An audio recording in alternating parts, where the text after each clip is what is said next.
We're live. Okay, we have. All right. Anam with us. Did I pronounce it right? Is the accent? Oh, so it is on a Anam. So it's on the second syllable. Yeah, Okay, good. I got it. I should have asked you that beforehand. My bad. All right. it's cool. So because there other people are saying Anam, and you don't Yeah, correct them. You know? no, the the I was explaining to David Wood. It's the same thing. The second A is an Arabic ayn. So if anything, that would be elongated, but that sound doesn't really exist in English. And then I'm from India, so we don't even say it with a hard with the special guttural back of your throat So and then the other thing is, so normally if my parents were just to call me, it would just be Anam. But my aunt, who gave me the name, if I was, especially if I was in trouble, she would be Anam, so she would pull it out a little bit. So Okay. the thing is that that's why I'm not. And the other thing is, though, also, so in college I actually used to go by Adam a lot. So because I was trying to arguably Americanize. Right. So and basically I am just so happy to go by my given name, my birth name. That I'm really glad, actually, just to hear it, even if but the actual the correct pronunciation is kind of, it's really hard because some, and also especially certain the American, like, I should be precise, right? So I watched like Japanese and Chinese people do calligraphy, and so when they talk, though, the whole vowels are different. Like I can't even reach those vowels. Yeah. So the same way, like you can't blame um, if somebody's not going to get the vowels in either Hindi, which is like from India, or the Arabic vowels if they're not working the same way because their tongue doesn't work the right way. Yeah. So, like I said, I'm just, for me, it's a big deal even to not even go by the name that I gave myself in college or high school, because I was too busy running away from who I was. So, for me, I'm actually just glad to be called ANAM. I hear you. Excuse me. So, Anam it is. Um, So, yeah. but could I ask? I know you said you don't want to talk about yourself too much, but did you struggle a little bit with your Greek identity and your Oh, American identity? absolutely. Yeah, I'm glad you brought it up because this is one of my favorite things that I like to talk about is the whole identity crisis we face in the West, in America. And it's a real shame. Like, I think in the 21st century, we're making it a point um, to shame people into having an identity, and, all for the sake of, whatever, label they throw out there, which is insane. When I was younger, um, let's call it the 70s, way back, I was in the South, and the South back then in the 70s, so you can imagine what the environment was like, or was supposed to be like, at least. Anyway, one of my best friends was a black kid who I remember walking down the street with him one day, and he was like, "You know what? I wish I were white." I was kind of looked at him like, "What?" And he's like, "Yeah, I don't want to be black. I wish I were white. This and that and the other." And I'll never forget that because I mean, you hear that and it burns. I don't care who you are. That's something that burns. Like, and it's exactly what we're talking about. It's this whole, you It know, is. yeah, this whole sense of inferiority or feeling Yeah, shame or feeling bad yeah. because you're different or You don't fit in. yeah, You're not normal like the rest. yeah, and that's horrible. And I'll never Right. forget it. It destroys your self esteem. You don't have any self esteem. Yeah, and I think this Yeah. is So go for ahead. me too, when I remember, like, it was the first time actually I had a girlfriend who was also Indian and Muslim. So she encouraged me to, like, I mean, she didn't, but she just encouraged me to actually appreciate me for who I was, and she helped me grow a lot. And then one day on Facebook, I just changed my name where everybody knew me, like all 400 or 500 people, from Adam to Anam, and people didn't even understand, or a lot of people were not even in touch. And you know, somebody joked were you changing your gender? Because in Pakistan it's a girl's name, but in India it's more often a boy's name. But it's a unisex name. So for are you changing your identity? And even my best friend. So it's like I met you in high school when you went by Adam. Oh boy. So should I call you by the other name now? And I'm like, you know what? You actually, I'm not. I'm the same person. It's not like I'm making a statement about who I am. So you can call me by Adam since you know me as that. So, but anyway, so I think thanks for sharing that because I think we both have and you you were a total foreigner because it's like you're not black or white per se, Yeah. right? Like you're not a southerner, you're not a patrician family from the south, Yeah. No. and then Exactly. you're not black either, right? You're not the descendant of slaves. So like where do you fit in that equation? Like Well, the group that used to oppress the other group, well, you're not white, and then you're not black. you're almost completely spot on. 99% spot on. But you said something there that now really like is something that's a major topic for me. That you're not. I'm not a descendant of slaves. I'm gonna let that hang for a second. Right. I'm Greek. Right. You mean Turkish? There we go. I was Right. slaves to the Ottoman Empire for centuries. Four centuries, right? Yeah. Well, Okay. I actually think of India was colonized by the British. So I think like when you have to shine someone's boots, you're not even the master of your own country.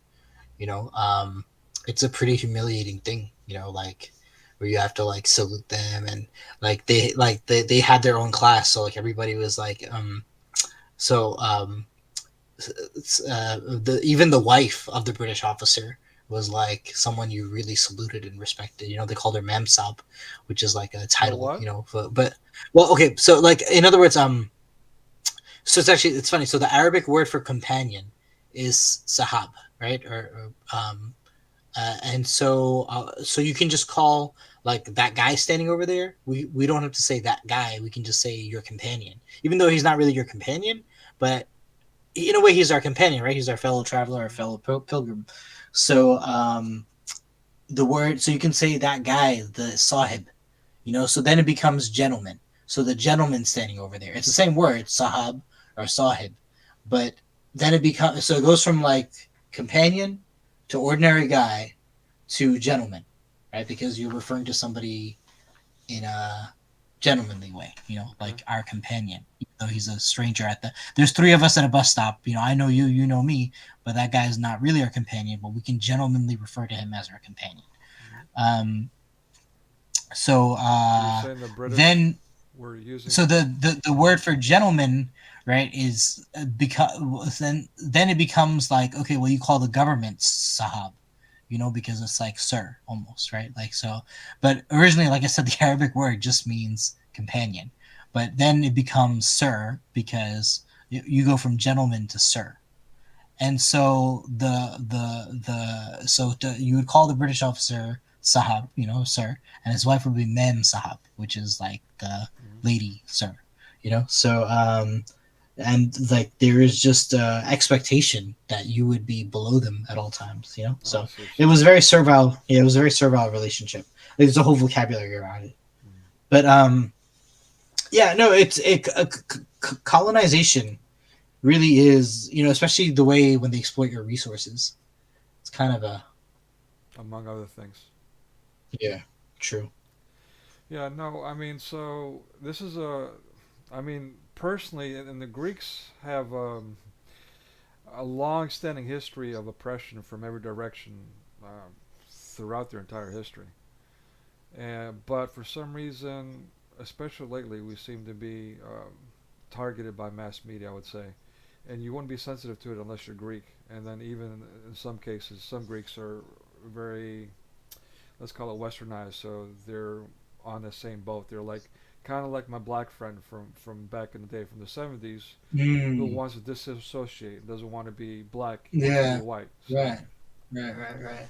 Because all the bad negative associations are with his race, right. so he doesn't want to be associated with that. So I suffered from that when it came to. So interestingly enough, Greeks don't exist for 2,000 years. I don't know why.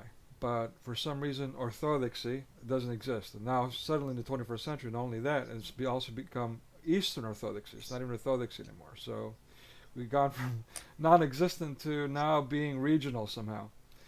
Um, yeah, which is quite significant. It's very interesting, yeah. And because the funny thing is, like in the ancient times, so the opposite, I forgot the name of the Turkish coast. I think it's the Nicaea coast or Laodicea. You got me there. Um, so okay, so you have the Greek archipelago, right? It's the Peloponnesian Islands, right? And then there is the Turkish facing side of Greece. I see. Okay. Like all you got to do is do a sailboat. So there the Ionian colonies were there. So the Greeks controlled Anatolia, basically, right? Like Right. the whole okay, and then they also had colonies in southern Italy. They had colonies in Sicily, and then they even had a colony in Carthage. So you had this like Mediterranean, like Greece was this giant was the first Mediterranean faring civilization. Yeah, Well, yeah. right. With the Phoenicians, Okay. Yeah. right? And then the Phoenicians became Carthage, right? Because the Carthaginians spun off from the Phoenicians, right? And then Rome fought Carthage. So, and then obviously it took their religion. So then you have like Greek ideas, and then so the same colonies also become like part of the Roman Empire too. So and then you have Alexander with Macedonia, who spreads those makes an entire culture out of which Christianity grows. So then, after even Rome falls, the proper name for the Byzantine Empire is the Greco-Roman Empire. Like scholarship doesn't call it the Byzantine Empire anymore because see, what they would ask, well, what do you call yourselves? So, well, we're the Roman Empire. We just speak Greek, but we're the Roman Empire. So it's not appropriate to call it the Byzantine Empire if they didn't call themselves that. They call themselves Romans. And interestingly, right, the Quran calls them that too, because it says the Romans will wage a war next year and so on. So, like I said, the reason it does that is because the people at the time called themselves Romans. They had just moved the capital from the west to the east, more east, right? And they built a new city there. But so then you have under both Roman and Alexander's influence the spread of Greek ideas and language, and philosophy. And then you have for the 1,000 years after Christianity, you have like an empire that is based upon Greek theology or Greek. Christianity was the first language of Christianity was the Mass and all that was Greek. The first Holy Mass was in Greek. So, and I even looked like the Latin Mass. It came from Carthage. They imported it. Like when they say, okay, we need a Mass. North Africa was very. Saint Augustine comes from there also. So North Africa was so, and of course Alexandria as well. But North Africa was so rich in intellectual learning that the let me mute that phone. But the Latins had to take from North Africa, but everything was being done by the Greeks. Like what? But before that, they were using a Greek Mass because they prayed in Greek. So I know what you're saying, but it's really interesting when you look at it actually but it's interesting what you said though, right? They weren't even a country because it wasn't a country so much as an idea, a civilization, a philosophy. It was everything but and then even during go ahead. No, actually, yeah, I was definitely focusing more on post Christ, post crucifixion, resurrection. So, yeah, it seems like so everyone refers to Greece with for its pagan roots, let's call it. The pre-Christian philosophy and society. The Alexander the Great conquests, but nobody talks about Orthodox Greece and its 2,000 Christian lifestyle and contributions and just existence really. For some reason, that's completely wiped out in history. Like even I don't say even theological. It's about the only place it's discussed is a theological Christian theological circles at least. But even then, they tend to lean toward the philosophical Greek aspects, and they refer to the Greeks again as the philosophers instead of the Christians. So it's Yeah, true. Like Thomas Aquinas, the Catholic, he relies on Greek philosophy. That means Aristotle, right? right, right, It doesn't mean the other half of the church that is still there. You're not talking about that. right. So it's kind of crazy. I mean, so in the Mm-hmm, 21st century, something happened. The Patriarchate of Constantinople, uh, sorry, Istanbul, Fener, Turkey, whatever. mm-hmm, Um, he asked the church to start doing these interviews with Western media, and what we talked about earlier in our conversation about the Mount Athos, the Holy Mountain. They didn't stop doing interviews for decades, um, and he kind of forced them, kind of to do an interview, and that was around the turn of the century, like early 2000s. And since then, all of a sudden, Orthodoxy or Greek Orthodoxy, but Orthodoxy in general, got on the map. It got on mass media's radar, and was started. Greeks started getting portrayed negatively, like My Big Fat Greek Wedding. Have you seen that movie, My Big Fat Greek Wedding? I haven't seen it because I hate those slapstick comedies. Right. But it's one of the big, like, My Cousin Vinny and all that same thing. Yeah. Well, there's a scene Wedding in. Crashers. Yeah. Yeah. Well, it's not that bad, but yeah, it is fairly slapstick. Yeah. But yeah, there's a scene in the middle of Should it. I watch it? Um, Personally, I find it offensive, so I'm not. Yeah. For that alone, I probably wouldn't recommend it. But I don't know. It's a little different from those movies. It might be funny to you. I'm not sure. Okay. But yeah, but in the middle of the scene, the main character gets converted to Orthodoxy because he's interested in a Greek woman. So now he's going to convert to Orthodoxy. Right. Okay. That's how it works. Great. Yeah. Okay. Okay. So, but in his baptism, he's being baptized as an adult in this like a kiddie pool or whatever. And so he gets baptized, and then he comes up and says, "Hey, I'm Greek now," which is like uber offensive to Greeks and Orthodoxy Yeah. all in one shot. Yeah. Yeah. And by the way, even the idea, okay, the joke is that an adult is in like a kiddie pool for the baptism, like it's sacrilegious. Like they have baptismal fonts for adults. They have mikvah. So in other words, there it's funny because I find like the this is gonna. I'm a big nerd. Actually, I love Star Trek since I was a kid, right? Cool. So Big Bang Theory is a CBS show that makes fun of nerds, and then they often will include Star Trek jokes. But the thing is, though, those Star Trek jokes are just people laughing at nerds. They're not actually like funny to nerds. So you're just laughing at us, but like it would be funny if you actually had a few jokes that like, okay, you watch the show, you get the show, but you're purposely just making pop culture references that actually aren't funny to someone who actually appreciates the real show that you're making fun of. So I don't find the show funny at all. I think it's a terrible show. I don't like anything about it. I think like as a true nerd, the people who they're making, I don't think it's a great show anyway. So, but the thing is, though, that's funny. Like, it's kind of like what you're saying. Like, you're just making jokes because there was a joke there, so you made the joke. Yeah. But you're not actually making inside jokes. Like, there's a lot of funny jokes you could make about, theology, or this and that. It's But funny we're saying that. I I was confessing to you earlier when you posed the challenge that you should, or actually asked you if you watch my stuff, kind of in a guilty way. Yeah. And I was saying, well, you know what? I'm just kind of posting stuff up there that's obnoxious just for the sake of clicks. So even though I'm complaining about it, here I am doing the very same thing. I'm spending a large part of my life complaining about it. So shame on me. Yeah, Oh, yeah. And you're making a joke just because it's there. Okay. Yeah. Yeah. But right, and I think that is something.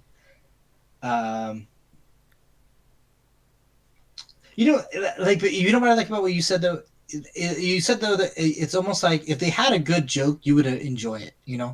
But like you're just like. Well, yeah. I mean, that's it's not even funny. Well, it's It's not funny. even funny. In all fairness, my big fat Greek wedding, there were some moments in there that were pretty funny, so that's why I would Yeah, recommend it. but the stuff you described, though, the sacrilegious stuff, I Yeah, don't. It wasn't even a funny joke in there. that was cringe. Yeah, that was bad. Yeah, you could have gotten away with it if you had a funny joke, but it was just a bad scene. But yeah. Yeah. But as far as the kiddie pool goes, I will say this: I have it on good authority that even Tom Hanks may have been baptized in a kiddie pool in California church himself. That's fine. Yeah, so it does happen Um, for whatever reason, yeah, allegedly. yeah. It's interesting. I remember reading about the early church history. So there were these buildings called baptistries, and like it was just a giant pool that was designed to baptize people by the hundreds. Because the religion was growing so fast at the time, you needed to have this facility. And on the question of like, can women be preachers or can women be, in the ministry? So there were deaconesses. I read, right, which is interesting because you don't hear that word too much. But their job was mostly to baptize women because like you're wet all the time, so you have to wear this like white garb. I don't know if you've ever come out of a pool wearing white clothing. You see everything underneath. Hmm. So you don't want a guy baptizing women, or you I don't never want thought like about that. That's a good point. yeah. So you needed to have this role, and so Huh. the deacon's role was yeah. So that's what a deaconess is for. Let me But ask you. it's amazing though to think about, right? Like I mean, these giant facilities and deaconesses, and Yeah, hundreds of people being baptized at the same time. yeah, you get to see those in Europe a lot. One of the great things about Europe is they got so many ruins. You get to kind of almost relive history because of the preservation. It's really cool. Yeah, I went to Rome in 2005. I saw, of course, Roman ruins, but I went to Syracuse, which is at the tip of Sicily, and I saw the Greek amphitheaters Wow. that they had in those ancient Greek colonies. So, when I talk about like ancient Greece colonies in across the Mediterranean, it's like I know very vividly how well preserved those are. I don't know if I remember seeing a baptistry, but I'm sure because they converted a lot of Roman bathhouses basically into a baptistry. It's not hard Hmm. to work on that. I think. I'm laughing because of a National Geographic thing that was floating around online about how there was Greek DNA found in the terracotta statues in China. So I don't know if that was a internet spoof There or was a Greek what? Greek DNA discovered in the terracotta statues DNA. What's a DNA? Oh, yeah, DNA. DNA, DNA. yeah. Sorry.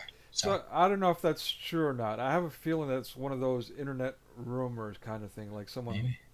I don't know. I don't know if that's real or not. But there's the movie kind of picks on how Greeks like to take ownership of everything. Like the main character in the movie, he's like, "Give me a word, any word, and I'll tell you its Greek roots." And he goes on these crazy tangents with, I don't know. I can't even That's so remember. funny. Yeah. That's so funny. Yeah. So let, Um. so let me ask you, what are you studying? So no, I graduated in 2008. I have a degree in political science and religion. Comparative Ah, religion was the name of the degree. that But explains it. Okay, all right. I am not in school. I've not been in school since 2008. I could have gone for my master's or my bachelor's, but I decided not to do that. Okay. Is that something that you're considering doing? Because you obviously love this stuff. Yeah. So here's I I really would love to learn Koine Greek Hmm. and do some of this history stuff. Well, not even Koine Greek, just like the council, because I really want to learn the councils, and so. Why aren't you studying Greece? You can go right to the source. But modern Greek is so different than ancient Greek. So I don't know about the letters, but um, it's I would just learn it for the academic history reasons.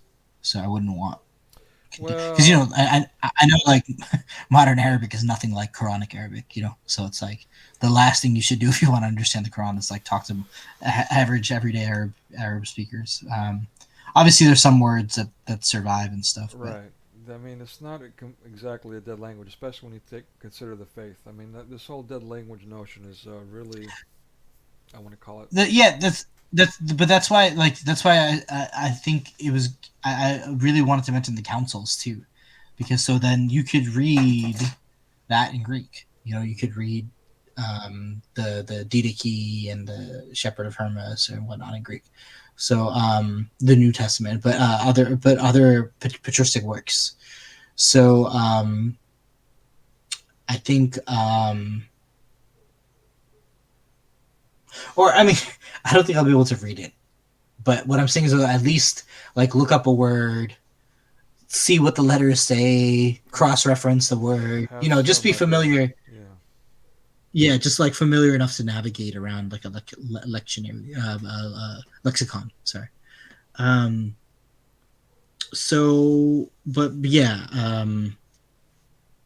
The thing is though, as a layman, you get to do all this for pleasure, and I don't know. The funny thing is like, there's a Quran scholar, Angelica Neuwirth. She's like 89 years old, and she's German, but she's like the number one scholar on the planet.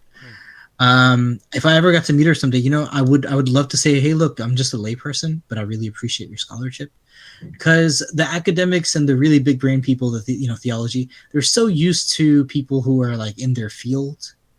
But I think there's something to be said about lay participation in theology and academia and all that. It's just a sense that like, look, we don't have to say you need a degree from a theology school to talk about theology. You don't need or to pursue it or to appreciate it or to talk about it with others, more importantly. So I think it's actually about being a non-academic and a non-clergy who's really into, like, it's funny, right? Like, here's like for a Catholic baptism, right? There's a 6-month initiation, Roman Catholic initiation of America. You got to take this course, and they'll be teaching you the primary dogmas of the faith. So like how to say the Our Father, how to say the Hail Mary, how to say the Rosary. So I know how to do all that in Latin. So imagine then it could be up to 2 years, by the way, if the priest doesn't feel that you're ready. So I'm like, imagine me sitting through like catechism class when I'm actually online. I'm very used to debating, Catholic theology with other, but even within Catholicism, there's a difference between, can the Pope become a heretic, right? So there's these people called Sedevacantists who say yes, and that happened at Vatican II. And then there's people who say, well, like, no, we're Catholic. We believe that there's perpetual succession. So, Peter always has a successor. So if you're Catholic, you can't say the Pope is a heretic. I can appreciate your theology better than most of the people who you've already baptized and confirmed and everything. So you want me to sit through a 6-month initiation course? I don't think I can. I mean, this is ego, right? So I hope God forgives me for that. But I don't I don't think I could sit through an introductory course. I would need somebody to just get to know me and hopefully make a decision. What drives you to that? Like, what inspires you to be so interested in Christianity? Well, we could explain to the audience.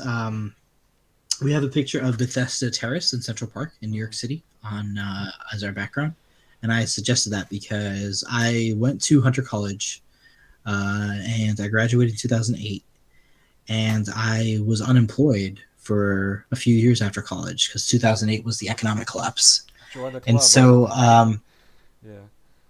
Sorry. it was you can find a job, right? Like no matter how many resumes you sent out. Yeah, it's been a couple of decades of rough living for a lot of people. Yeah, that is really when it started. But like I said, as a fresh graduate from college, you think you're gonna make so much money, because you have that degree in your hand, and all you get is no reply. So, it was a hard time for me, materially. But ironically, though, the Lord is always guiding you to a better place, I feel. And so it was in such a park. You're just hanging around, and I feel like the logo spoke to me. And I realized that I had been arguing against the Trinity since I was 14 years old, and I was very familiar with the New Testament and I thought I could refute the New Testament by pointing to this verse and that verse, pointing to subordination of Christ or him not knowing the hour. And I don't want to, well, there was an all of a sudden moment.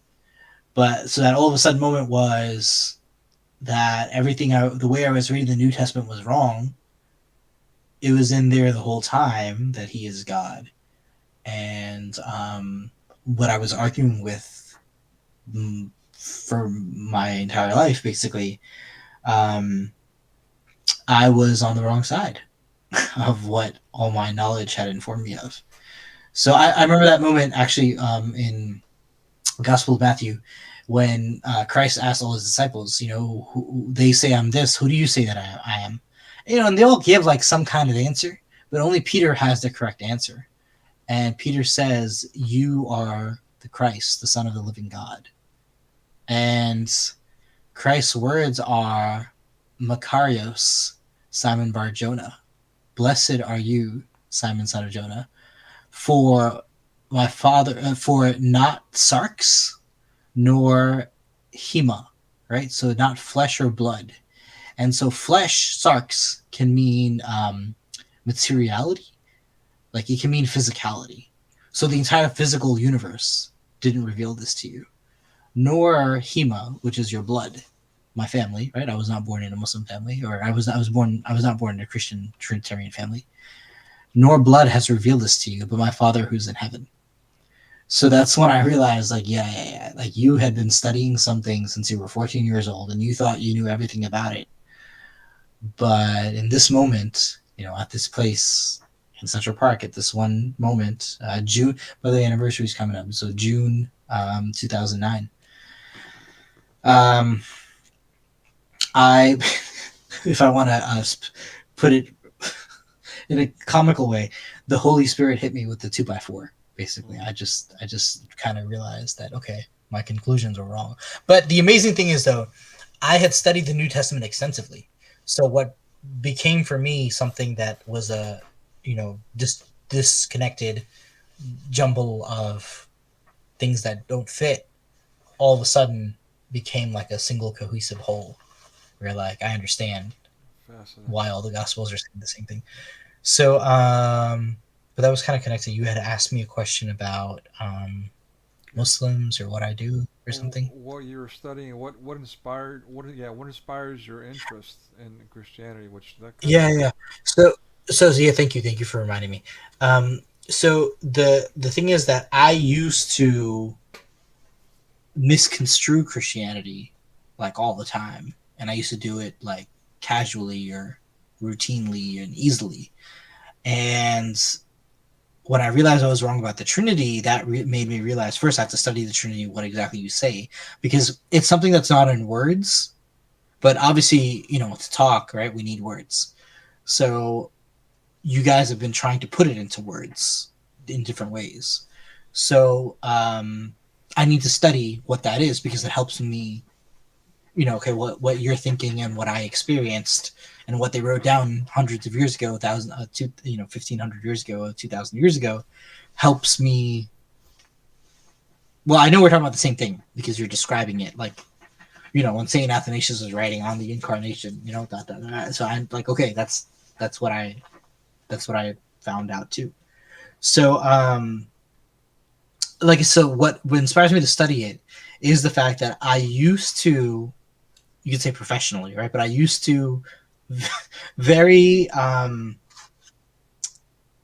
skillfully misunderstand what you believe. So from then on, it kind of became my point to like skillfully actually understand the history of Christianity and to put it in context.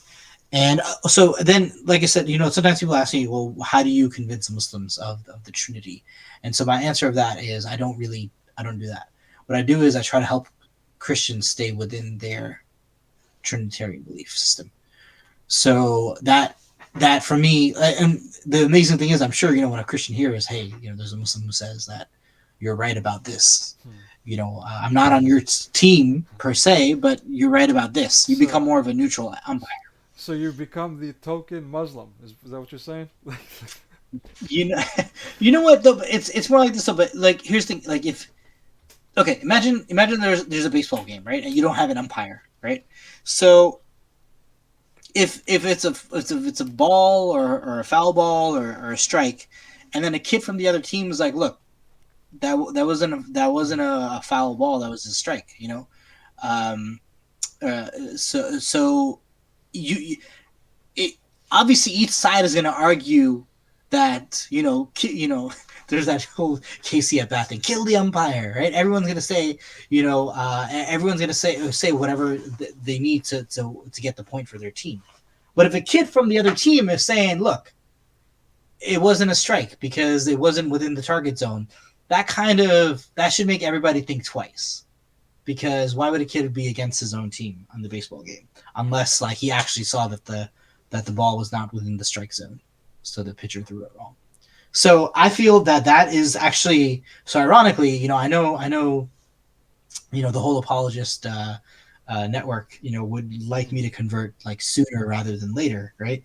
But I actually think there's like a tremendous asset in being the one, tremendous, because if you pick a team, that then you become less credible. But if you're like, look, I'm not saying you're right about everything, but I am going to say you're right about this one, that actually is a better witness and testimony to the Trinity, I think. Yeah. I've got a lot of questions for you, but that would have been. It's funny. I'll say this: in politics, I also vote strategically. Usually, I'll register with the other party and vote for like the weakest candidate or something.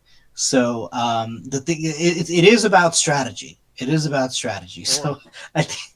Or you could become libertarian and kind of be like the fence rider. Like, Yeah, yeah, yeah. But see, the thing is, though, you can't vote for the in the primary. Then so you have much less of a say of who really? actually gets to. Well, that's a good point. Like, Yeah, yeah. that's a good point. But I don't mean to be so strategic, because obviously anyone saying this, so well, you're trying to play politics or you're trying to play teams or play games. But so there's also like a theological journey, and I said this on Thaddeus' channel. Faith is a deeply personal journey, and we're all on this journey, So like we can't, and we all have to study and meditate and reflect on Scripture every day.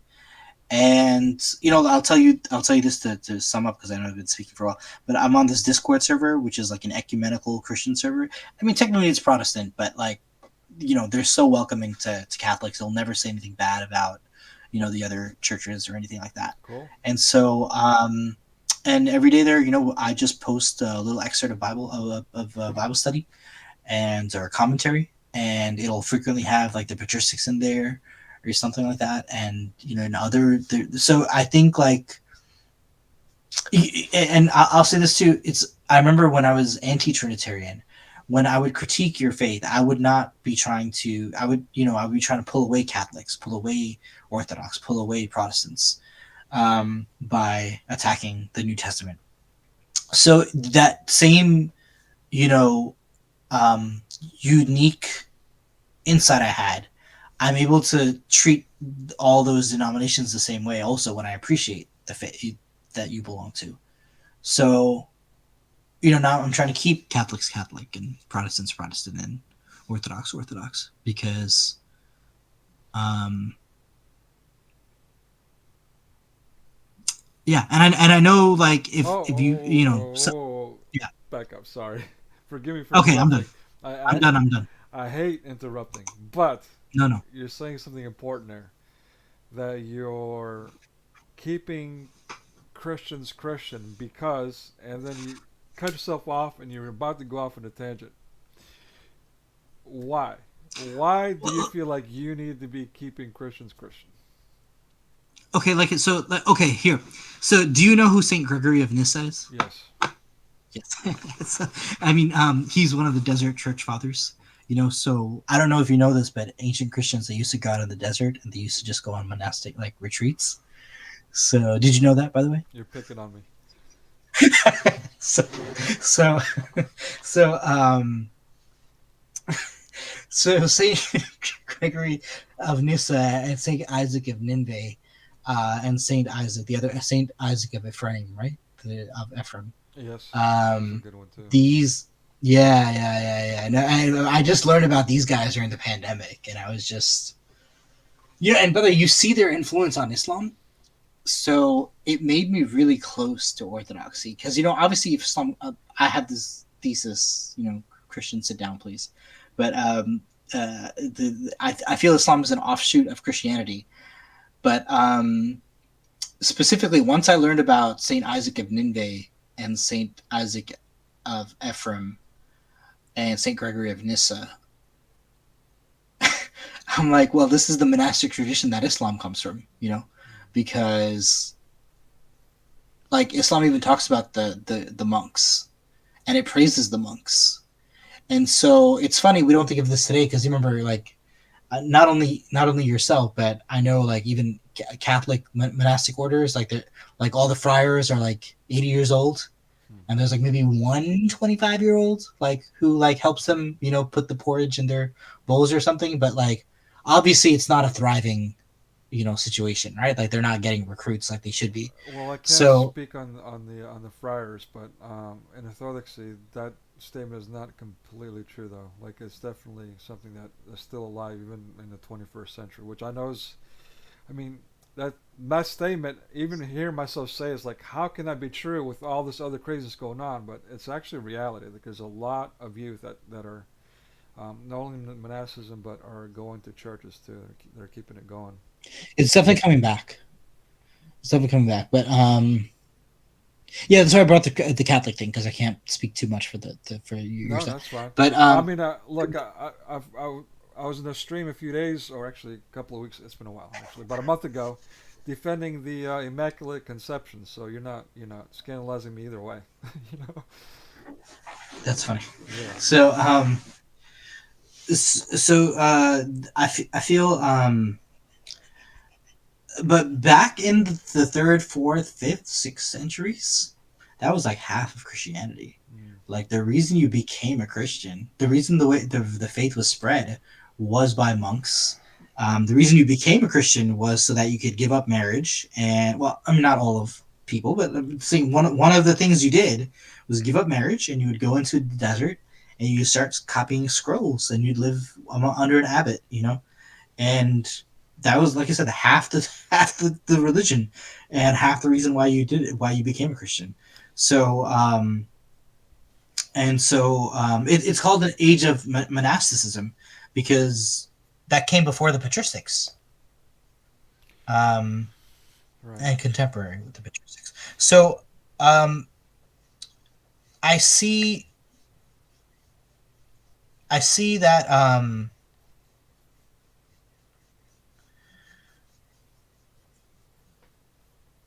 we came from you. Oh, okay, but you actually, so you asked me why would I want Christians to stay Christian, right? So Saint Gregory of Nyssa, he talks about a baptism of tears.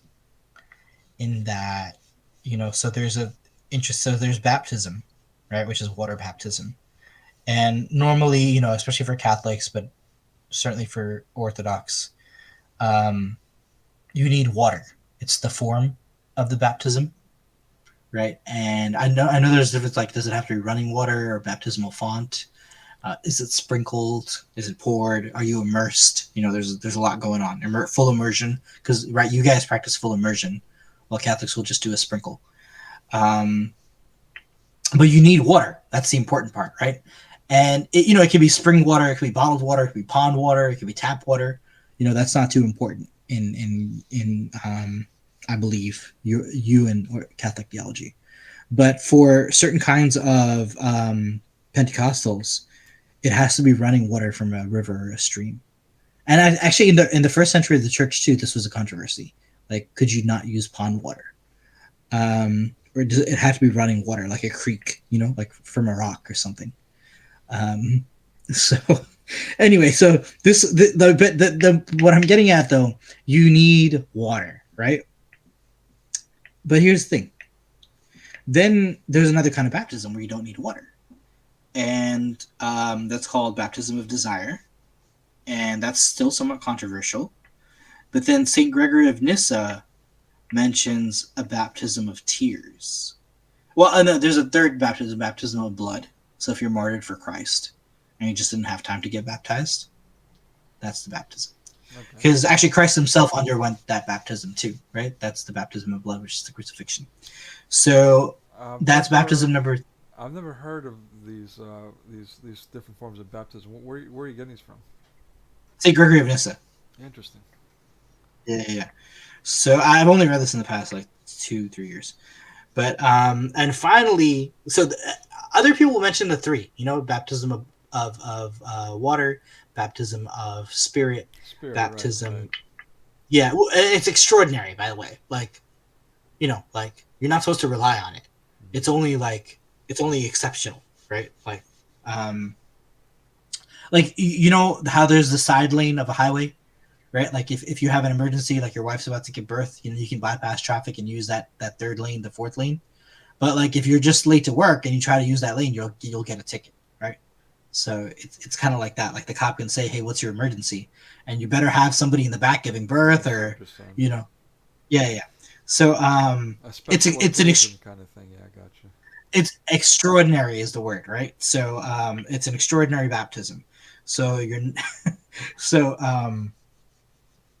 Well, I mean, the reality is, I got to say this in this way. Forgive me if it sounds a certain way, but the reality is that baptism by water is baptism by spirit.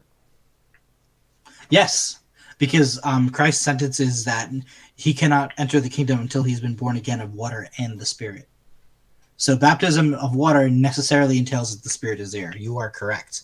So, like I said, that's why even like baptism of the Spirit, there is um, very conservative Catholics who will say you need the water. You can't get out of that. Um, I wouldn't try to water down the doctrine of water baptism because that's how important water baptism is. But I'm Yeah. So, but having said that, though, we do have Saint Gregory of Nyssa talking about, like I said, four kinds of baptisms, not three, right? Because everybody else talks about three. So, like I said, there's spirit, which is what I call baptism of desire, and then there's blood. So, if you're martyred for Christ, you're okay. Um, and the fourth he calls baptism of tears, and that is you work so hard to undo the damage you've done. Like you're doing penance for the rest of your life for, I assume it's because, you were a Roman persecutor or something. But all you do is serve, well, I'm not talking about myself here, but all you do is serve the church or, you serve God and you don't ever complain. Like, let's say you get like a moldy piece of bread one day, you never complain and you just keep scrubbing the floors of that monastery. And you don't complain. And so that's called baptism of tears because you've worked to undo the damage that you've done. And the idea is after a long life of penance, God can accept you into the fold. So why do I encourage Christians to be Christian? Okay, so 14-year-old me started a mission where I was going to refute Christianity and I would bother my classmates all day. I had no friends in middle school. Nobody invited me to their parties because all I wanted to do was talk about religion and specifically show my Christian friends that, the Trinity is not true and you all have a mistaken idea of God and that it's not even in your Bible and your Bible isn't too impressive to begin with. So I would be doing this routinely every day. People I'm surprised I didn't get beat up. I went to a really middle class school, and my school was just a little bit more, rough school of hard knocks kind of thing. I would have gotten beat up a few times, but the kids were too. Our parents were all on top of us. Our parents were not going to stand for fighting in school and picking us up from the principal's office and bloody noses. None of us we were all too good to do that. But it's funny because when I hear about bullying and other people lose an eye, get rocks thrown at them, I would have not I would have come out really messed up if I was in any other. Yeah, Um, I went through all of that and then some. yeah, I mean, I was bullied, but I wasn't physically beat up ever, which is anyway. So, 14-year-old me had this agenda against Christianity, and I considered it by far the least whatever of all religions, right? So the least practical, whatever. Let's just put it that way. And so 22-year-old me has an experience where I already had the knowledge, I was just interpreting it incorrectly. And so all my knowledge of the New Testament that I used to weaponize against Christianity became something that, like, okay, they were right. Like, these stories are true. These gospel writers are eyewitness accounts, and um, the Trinity is on every page of the New Testament if you're actually reading it correctly. Um, Interesting. so, in other words, I had blasphemed, right? And routinely and constantly and consistently and terribly. And the other part is also, like, I was thinking this during a debate. I just wanted to win the debate.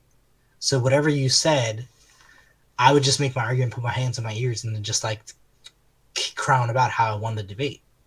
So now at this point, like, I don't care even if I win a debate, like about, I could win a debate with, David Wood himself on his channel and in front of a million viewers, right? But like, I don't, I would never, who cares? Like, that's just winning. Even if okay. And so that just shows, okay, I would win a debate on one thing. So that doesn't mean that, David Wood could be right about the next thing. So a truly intelligent person would try to learn from whoever they're talking to. But if you're too busy winning debates, you're just, first of all, crowning yourself the victor. Second of all, you have an ego from your following. So all you're doing is boosting your own ego. And that's what I was doing when I was 14. So I just wanted to win. And, obviously, a 14-year-old Christian kid can't defend his or her religion. So it was easy pickings, easy prey, right? Like, I mean, they didn't learn anything about their own. I mean, they didn't learn too much. Certainly not apologetics. So, basically, I just put in more hours into the subject. I could run circles around all the other kids. And I thought I was the king of debating. I thought I was Ali, versus George Foreman. So, the thing is that, so that's why, like, I could cream you. I could destroy you in a debate, right? But honestly, I would actually try to find a weak point in my own argument, because it's more important to me that we keep the conversation going rather than, okay, well, he won the argument and now I'm humiliated, and that's what the victor gets to do. He gets to humiliate the loser. And so, like, that's a stupid game. I don't want to do these stupid games. Like I said, and the reason is because I used to play these stupid games. I used to, befuddle your opponents with big words and fancy arguments and false analogies and purposely misconstruing analogies. So that's what you do when you're a debater and you want to win. You twist and you mislead, and I'm not pointing fingers at anyone. Like I said, I'm talking about myself back then when I was attacking Christianity. Yeah, but what I'm saying is that once you become a famous debater, or once you become, oh man, he's like, whatever you are, whatever religion apologetic you want to talk about, once you become the guy that, okay, well, just go on, go to Muhammad Hijab, he'll answer EA Dawa, they'll answer your questions in 5 minutes, right? They're debaters. Like, they're not gonna talk to you about truth. Like, they're just gonna. And you, by the way, I mean, the funny, I've been critical of some Christian apologists on the Muslim chats. Like, they really kick you out. First of all, it's like 7 people. You're the only Christian in there, right? And they kick you out after, like, well, you asked a stupid question. Have a good day. And everybody agrees with them, and the chat agrees with them, and it's like. So that's what apologetics becomes, is like, exactly, yeah. But so why do I want Christians to remain Christians, right? Because I used to play stupid games. I used to try to lead them away from the Trinity. And so now my baptism of tears, my penance, is that I have to undo all the blasphemy that I did, and I have to tell Christians, hey, you're on the right track, and keep doing what you're doing. Well, it's funny now because you've. I don't know if you're doing this intentionally or not. If you are, I appreciate it. But we talked earlier about pearls amongst swine. I think that was before we started the stream. Mhm. And yeah, I mean, I was truly challenged by that. That's something I needed to hear, and they were right. I was looking down on theologians, and now having come across these circles on a very place that I hate, the internet. Where Yeah, I hate technology too. By the way, yeah, well, so but it's a distraction. well, I mean, I see the value in it. There's people that actually Yeah, need it, and I mean, so you and me today, by the way, so it's a great thing. I was just wasting time. So well, I mean, and the other thing is, I mean, if we didn't have theology, then what would we have? What would we know? Would we know anything without the theologians, without the theologians doing their debates through the centuries? So, right, yeah, so there's the right. foundation of faith, arguably, or definitely a necessary part of it. And But you're it's saying you got a kick in the butt when that monk told you that I'm not going to teach you theology because it's like pearls among swine. yeah, I mean, it's these circles have got me realize just how important theology is, and I've really softened up my stance. And now I've got you challenging me to read Saint Gregory of Nyssa. So, Yeah, yeah, I mean, which is awesome. I'm gonna literally after our thing, I'm gonna cut down Gregory of Nyssa's talks about the four different baptisms. I'm gonna do my research on that because I'm yeah, intrigued, yeah. which is great. That's awesome. I appreciate the Saint, inspiration. yeah, yeah, yeah. Saint Isaac of Nineveh. That's the other one. Mm. Yeah, I don't know. The desert church fathers. Like, I think Saint Isaac was even Arab, and so is Saint Isaac of Ephraim. Yeah. Yeah. Sorry. Go ahead. No, that's it. Let me talk a little bit about chastity. So before I forget, you mentioned Yeah. earlier about chastity, about Monks. living the monastic life, and this is something I've been struggling with for a while. Back when I was getting my spiritual awakening, waking up from my Walking Dead state of life that I've talked about before. I I got on this real big egotistical kick, and I wanted to be like Saint Paul, and so I needed to give myself to Christ, then to give my body to God, and so I wanted to be celibate. But that was a special challenge for me because I wasn't celibate all my life. Maybe that's TMI, but it is what it is. God Mm-hmm. forgive me. Mm-hmm. No problem. So yeah, but the thing is that during this journey, which I'm still on, by the way, I'm still having That's amazing, by the way, that you were like you wanted to be like Saint Paul and give up your life for Christ like that. That's really cool. I think. yeah, in a previous life it feels like, and unfortunately I've backslid a lot Yeah. since. No worries. Thank you But for sharing that, though. I think that's like I remember like in 2009 when I had my religious experience and Bethesda Terrace. Because here's the thing, I was the most anti-Trinitarian person in the world. I could give you so many chapter and verses, like basically more than, and certainly more than anybody, but basically like so much, Zakir Naik, Ahmadiyya, like, an encyclopedia of, arguments. And I was the last person in the world to ever come to the Trinity. So when I finally had that realization, first of all, I couldn't even believe it. Like me, out of all the people believing in this, like I'd been arguing against it my whole life. But I really thought, I mean, I still think on some level, but obviously it's been, um, wow, I can't believe like 14 years now, but since 2009. But I thought I would convert the whole world with like my zeal alone. And obviously, like, I mean, you could, like, if you tried it. I'm not saying it can't happen, but I like tangibly, like, Paul's apocalyptic vision. Like right, I was just reading, he started all those churches that he's writing to, Galatia and Corinth. He founded those churches. That's why wow, he's writing to them, that's a because good he point. was there. Like, yeah, he went up and down the whole coast, and he was like, all right, now I'm writing to you to keep in touch, because I didn't just like find the organization. I'm going to run it. But so I thought, me, like, alone, just with my zeal and missionary fervor, the entire world was going to be a believer, and we're going to solve all the world's problems. And me and the Holy Spirit, by ourselves. I didn't need anyone else. So I know the incredible wave like the you get caught up in because you think you think you could do anything because you have God, with the wind at your back. A spiritual high is what one priest referred to it as. But it's a superhuman fervor, though. That's what I'm trying to say. Mm-hmm. Like you get a spiritual high from having a good cry during prayer or like a good prayer session. I feel. But I'm talking about like when you said, I'm going to give my life and I'm going to be like St. Paul. That's quite a role model. That's really beautiful. Yeah, well, it was.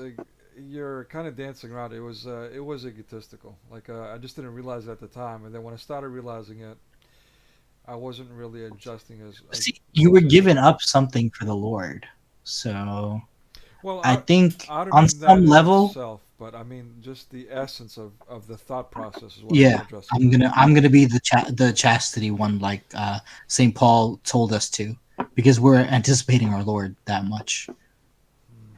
I got you. Yeah, and I mean it was a love for God because I That's mean, what I'm saying. yeah, it was inspired by that. So in all fairness, it wasn't. That's what I'm saying. Yeah, the origins wasn't vain, but it became vanity for sure. That's for sure. For sure, for sure, for sure. I mean, like even when I was saying like me and the Spirit are gonna convert the whole world, like really you, like like I wasn't thinking like that. I really thought I was gonna be like the one to give everyone the message of Trinitarianism and all that. So and everyone's gonna be easily convinced, because of my force of argument and all that. So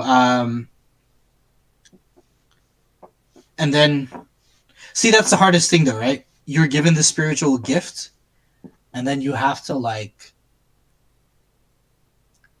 I'm gonna say not monetize it, but I just mean in any way like derive physical benefits in that sense. Like And that's also now in retrospect. I had that same thought process for the longest time. For the longest time, I went through life hating money. But now that I've literally hit a wall and I'm literally begging strangers for whatever possibly they can give me in a time in world history where we're all been made completely broke, by yeah, design. Now I'm like, okay, wait a minute. Maybe that was more arrogance on my part. Maybe I should have been a little more healthy. healthy, yeah, healthier approach to finances. I mean, tell me about it. Like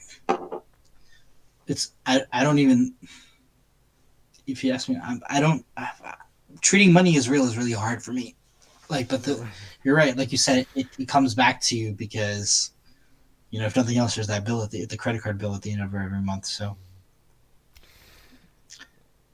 Yeah. that's and then there's the other thing. It's like for example, I've been doing like Arabic calligraphy, and someone suggested I sell it, and I'm like, I probably could do all right, but you can't sell.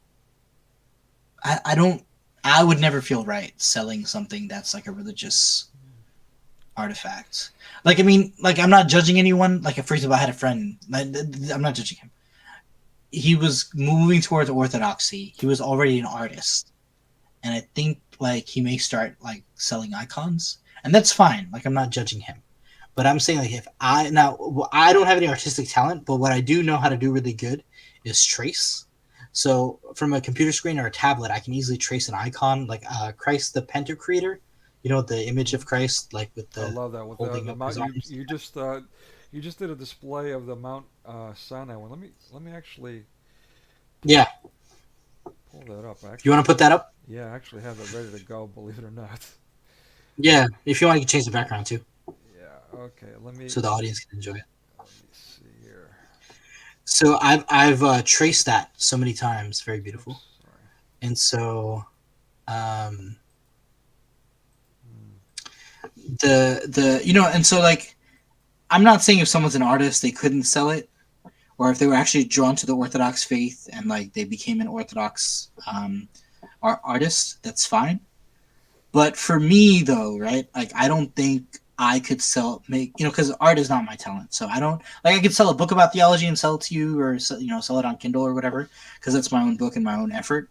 But for me to take like this icon and whatever, trace it or make duplicates and then start selling it, or whatever, draw it by hand. I couldn't sell it. I could give it away or maybe charge you the postage stamp, which is like 32 cents. But I don't, like, that's the thing. So if you have a gift, you're not supposed to, it's a spiritual gift.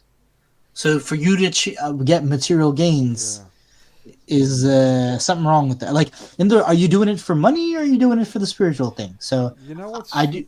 sorry. Yeah, I'm done.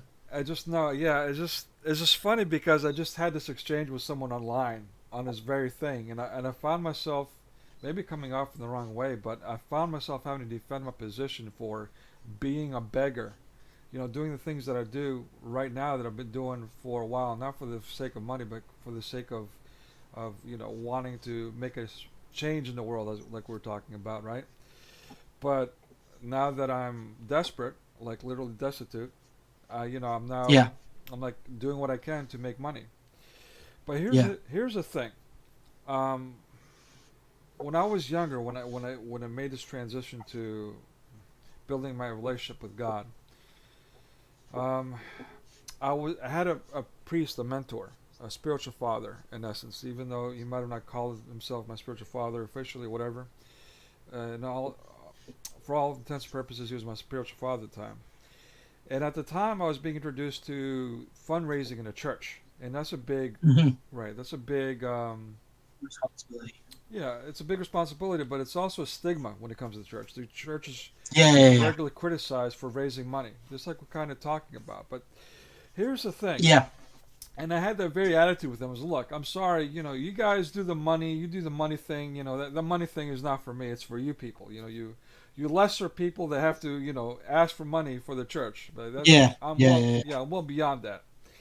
So here I am, Right. decades later, doing that very thing that I Right. was now looking, You were judging too good to others do for. before. Right. Yeah. So that's called tenfold biblically. We talk about karma because, mass media likes to supplant Christianity with everything but Christianity. But Mm-hmm. biblically, that's literally tenfold. And now I'm really eating my own words. I've got, you know what I'm saying? I'm really Yeah. being put through the ringer because of my attitude all this time toward those people, which was, now I'm realizing, completely unfounded. Yeah. Yeah. I mean, there's practical realities considerations to be made here. And that too is biblical. Um. You earn your bread, but you know, I mean, even from the very beginning, Aaron had to, let's say, he made his living by having the temples, having preaching the word of God, and that he was supported by the community for his time and effort, and that's a good relationship. There's nothing wrong with that. It's sacred, in fact. It's been sanctified by God Himself. Right. Abraham gives a tenth to Melchizedek in Genesis when he wins a battle. He gets spoils, and he has to sanctify the money by giving it to the priest. Um, Which so yeah, sounds so wrong, but then yeah. again, not really. It's only a tenth, like it's not exorbitant. But yeah, and like you said, but the priest has to provide a service. So that's the tough part, right? Because the priest is not a farmer and the priest is not a warrior. So you got to do, like, he needs to get. So the funny thing is, in Judaism, there was an annual temple tax, right? And so that's per head, per capita. And so it comes out, I asked my rabbi friend once, it comes out to like $5 a person. But everybody has to pay that for the upkeep of the temple. And so it's you're right. Like, so there's this awkward thing where we say, well, it's spiritual, uh, but on the other hand, like, the the priest does need to eat, So, but yeah, I mean,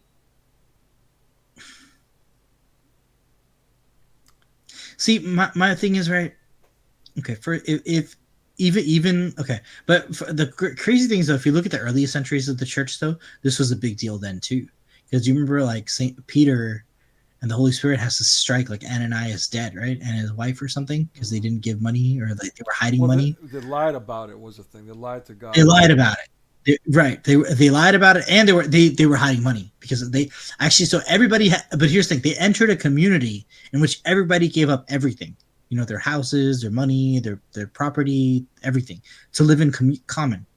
And so for one person to like hide money, don't enter the community then. Right. If you just wanted to do your own thing, why would you enter the faith community if you're not going to renounce everything like we did? So but yeah, so let me just really, I'm not saying that's not part of it. I think you're very correct in saying that, but I do want to emphasize it was a conflict. It was a conflict from the earliest days of the church. How do we fund the upkeep of the community? But with that particular story, I don't want people to, if someone happens to hear our stream today, I don't want someone walking away thinking that, well, God struck someone dead because they were hoarding money. I don't think that's necessarily the case. I think specifically in that case it was because they were lying about it. And this is not only my own argument, but I actually recently heard this in these theological circles. So that is it's a complicated story for sure. Let's not simplify it. But let me also reinforce. Because people, you're right. People do misconstrue it. They say Peter struck someone dead, and Peter didn't strike anyone dead. Yeah. So let me also reinforce this idea. Well, you're not supposed to make an oath to God. You're not supposed to lie to God. I mean, think about that for a second. You're not supposed to make an oath to God because you're probably going to lie to God. You're probably going to break it. Right. And that's why you're not supposed to make that oath. So. Yeah, and that's how, on a personal and own anecdotal story, that's how I've remained sober for so long, despite everything I've been through. And as much as I've learned to like the taste of beer and wine. Thank God there's alcohol-free beer and wine, so I can still enjoy that. That's my guilty pleasure. But it's literally the fear of God that keeps me away from it. Scared to even put a drop of it in my mouth. Because you call air free beer and wine? Is that what you said? What do you call free beer? Alcohol free. I'm slurring my words. Okay. The 1%, the 0.0%. Okay, gotcha. Yeah. So we have that too. From Egypt, there's a non-alcoholic beer company. It's a malt beverage, but it's called Laziz. But so the thing is, if you don't drink alcohol, right? It has like 0.05% alcohol in there because you can't exactly get it out. So when I drink that, I have to tell you, I do get a little tipsy. Yeah, no. Because if you don't have a drop, then even like 0.5% will get you a little bit. Yeah. No, you have to watch what you drink. Absolutely, some of it does have a little bit in there, and you're right. Especially if I drink a large amount, it hits me too. So you're absolutely right. Yeah. And that's why I call it my guilty pleasure because I'm aware of it, but I still do it. So but yeah, short of that, I don't mess with it because when I did quit drinking, and I talked about this in a previous stream, I had a friend who helped me stop doing that. I used to really enjoy wine in college, and I've not had a drop for many years. So I'm in the same boat as you, brother. Yeah. I love that. I love that red wine, but it's not good for me. It's very destructive for me. So you actively chose to stop it for a reason. All right. Yeah, I mean, I was never huge, but like I can't do. I don't touch. I can't because it's. Yeah. No, I was definitely doing the American movie industry kind of thing. I'm losing consciousness. Ain't this funny? No, not really. But I didn't know any better. What I was doing the connoisseur thing. Like, it's a little bit dry. Right. It's a little bit. The red wine has all these subtleties. Yeah, but now I do coffee, which is the same. Coffee. So coffee is the same thing on the bitterness scale. It's like, all these notes of bitterness are very subtle. But interestingly, coffee is also a fermented drink. So really? They take the coffee beans and they ferment them, and then they dry them out in the sun. So that's why all the complex flavors are in there. Because if they didn't ferment it for a while, it wouldn't be. It would just be a bean. But obviously it's non-alcoholic. But the thing is though, like I know what you're saying, like you're just doing it as a social lubricant basically. There's a lot going on. Well, yeah, it's part of the culture. Well, yeah, it was part of the mindset. Again, I didn't know any better, so yeah, exactly. It was a way to be social, as they put it. But Yeah, yeah, it wasn't for that at all. sure. It wasn't that at For all. sure. Like being in college, all those, highbrow cocktail parties, all you want to do is talk about dessert wines and all that. But yeah, Mm. sorry. No, Anyway, that's I was fine. cutting you No, off. but no, actually, yeah. So basically, what happened was I had a restaurant. I had a business, and I wanted to sell it. And so I did the business thing and took this client out. Basically again doing what I saw on television. And so he was like, "Okay, man, you gotta have a drink. I'm drinking. You have a drink, And I was like, "Oh man, I really want to sell his business, All right, just one drink ain't gonna hurt me."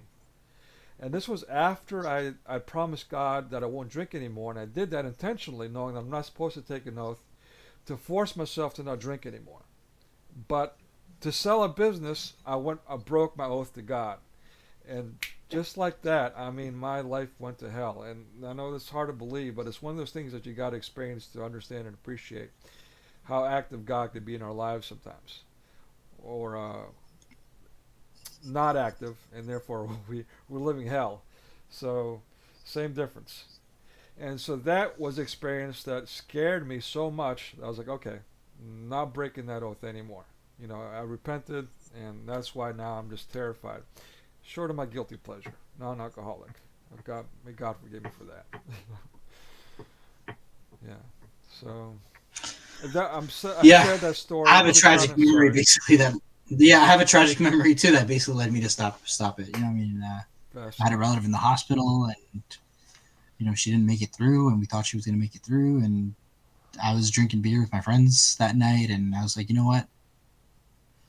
There is no fun in this. Life is short. And I remember when my aunt found out, that I used to drink with my college buddies, she was very upset because we came from a traditional thing. I said, you know what? Now that she's gone, in her honor, let me no longer touch the stuff. But basically, it's funny because you basically just take all your positive memories and associations, friends, college, society, parties, or whatever, and then you you have a negative connotation, and then you just don't touch the stuff.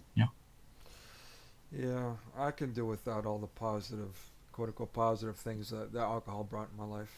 you know, I Same mean, here. yeah, Fake friends too, by the way. yeah, good People call. aren't really good friends when all you do is bar hop with them.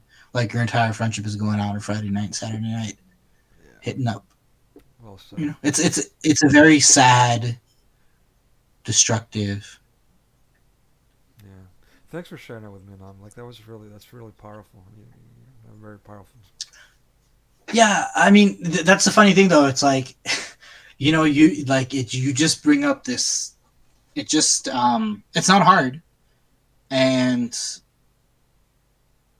you see the error of your ways. Like and how alcohol was leading you down to error. Like how essential it is to misguiding people, All right. yourself, Yeah. just common people. Can I do the American thing now and make it upbeat? Yeah, yeah. yeah. Yeah. So tell me about your proudest achievement in life. Now I'll make it upbeat. My proudest achievement in life.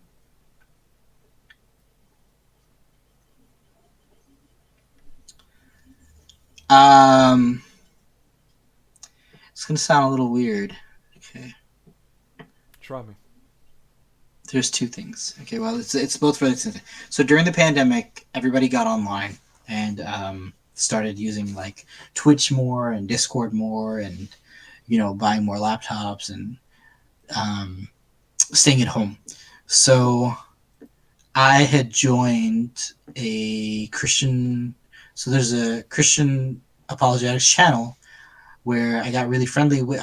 During the community chat, I would have like a good discussion with the guy, and um, actually, the funny thing was though, I enjoy watching like smaller channels, like this one, because you can have more interaction with the host. Mm, Whereas if there's like 300 people in the chat, like your question is not mm, important to the yeah. guy, or girl who's leading the show. They could just skip over your question, and and whereas like if even if there's like 25 people in the chat and they're all active, like if you ask your question twice, the host will probably see it, right? So I was into some small channels, and this big channel was just giving interviews to some small channels, and I was like, that's really cool, that the big fish is in the little fish's pond. And so I started going to his channel more. And then I joined the Discord. And so, in 2009, I had this religious experience. And, mostly keeping it to myself. Although the mosque I go to is, like, welcoming enough that, like, if you say I believe in the Trinity, you're okay, because it's mostly like white converts to Islam. So like they're trying to understand the Arabic and how to do the prayers and how to, like, they're joining another culture in a sense, right? So like for me we're already like eclectic enough, but again, that's the only place. So but I'm not really, and I can't share it with my family. And if you talk to too many Christians, they're like, how are you a Trinitarian and a Muslim? Or one thing I don't like in theological discussions is too much LOL. I'm not talking about, but it's like, instead of arguing, you just like laugh at your opponent and their position. Yeah. And to me, it's like, well, and the funny thing is, though, it's actually for weak arguments, right? So it's like, oh, what about that? I remember I was arguing with a Sedevacantist, who she said that, the Pope is a heretic. And she says, you're not even reading my links, LOL. Because she's sending me news articles of what the Pope said. And earlier I had sent her a link to Vatican I, the Catholic Ecumenical Council in the 1850s. And so when she was like, oh, you're not even reading my articles, LOL, I said, you're not even reading Vatican I, LOL. Because if you think there is no longer a pope, you didn't read this council, which says that there's a perpetual succession of Peter. But anyway, so LOL, we can have a conversation, but you don't need to laugh at the other person's position, even if you disagree with it. Don't be sarcastically dismissing it. Don't roll your eyes. Don't send too many emojis. I don't know. Maybe, again, like I was born in 86, so we didn't have emojis growing up. Like, we had to use our words. I don't know what all this eye rolling is. So, your proudest moment. Thank you. I was laughed at and basically made unwelcome, or not made unwelcome, but made felt unwelcome or strange, or just like a freak or whatever, in many Christian circles, or even certain Christians that I knew. They were like, well, I can't baptize you. I asked for baptism once or twice or 3 times, and they're like, nope, we're not. I mean, these are Pentecostals, like Protestants, so they would, like, I understand in Orthodox and Catholicism, you have to find a priest who's like validly ordained, with apostolic succession by a bishop. So that's important. But, Protestants will baptize you in the Mississippi River, So, so I just never found, so I had this faith in Christ as, part of the Trinity and God. And I never found Christians to share that with. Like, I'm not going to say never. I definitely had people who they really understood me, loved me, and felt me. But that was like one person here, one person there. So there's no community. Also, like, wonderful conversations with Christians. Like, I was working at a store clerk once, and there was like a missionary group or something going through, and we had a great conversation about, but that was, again, that's like a 5, 10, 15 minutes we're having another interaction. You're paying for your goods at the store, and I'm checking out your stuff. We're just having a side conversation. It's not really a community or an ongoing relationship, not a friend or a partner or a community. So during the pandemic, I found this YouTube channel, and then they had a bigger YouTube channel on. Then I joined the Discord group of the bigger YouTube channel, and they didn't laugh at me, and they made me part of, like, when we talked about the Trinity. Whenever we had a troll, I would defend the Trinity. If they had a question about scripture, new person, random person, I would give them answers. I'm just giving them, generally being helpful. And after like a year and a half, they made me moderator in the Christian server. Awesome. And high five. I do that to my students. Yeah. Thank you. So, it's like, I don't know. This is kind of weird because I love academia. I love one would think you would answer in terms of like, oh, I've read so many books and I've graduated with this much and this much.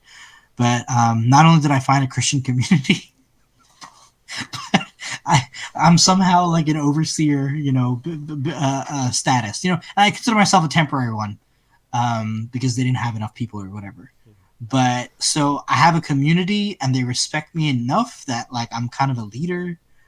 Um, so like I'm Christian enough to be accepted by other Christians, That's and as a moderator, which is just a glorified janitor.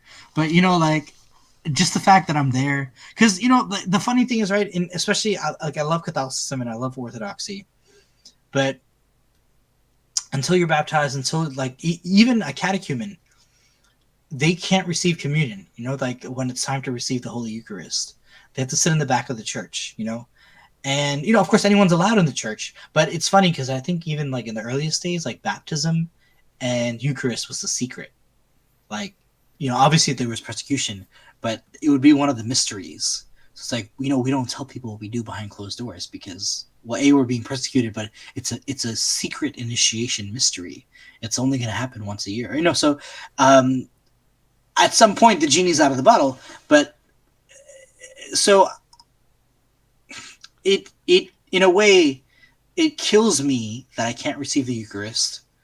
I can't receive communion, and I'm not in communion, even though I have this belief. And in my mind, I'm doing baptism of tears. Remember, right? So it kills me, and I'm somewhat excluded. Somewhat. I mean, it's very well understood for example, in Roman Catholic theology, right? Let's say a catechumen, is it's Easter Day, catechumen's about to be baptized. It's the big day, right? And let's say, God forbid, they die in a car accident on the way to the church, right before they're going to receive holy baptism. There's a supplying grace. We don't say that catechumen is going to go to hell just because they died before they actually got the baptism, right? So they're in the church, but they're not in the church. Mm-hmm. But they're still.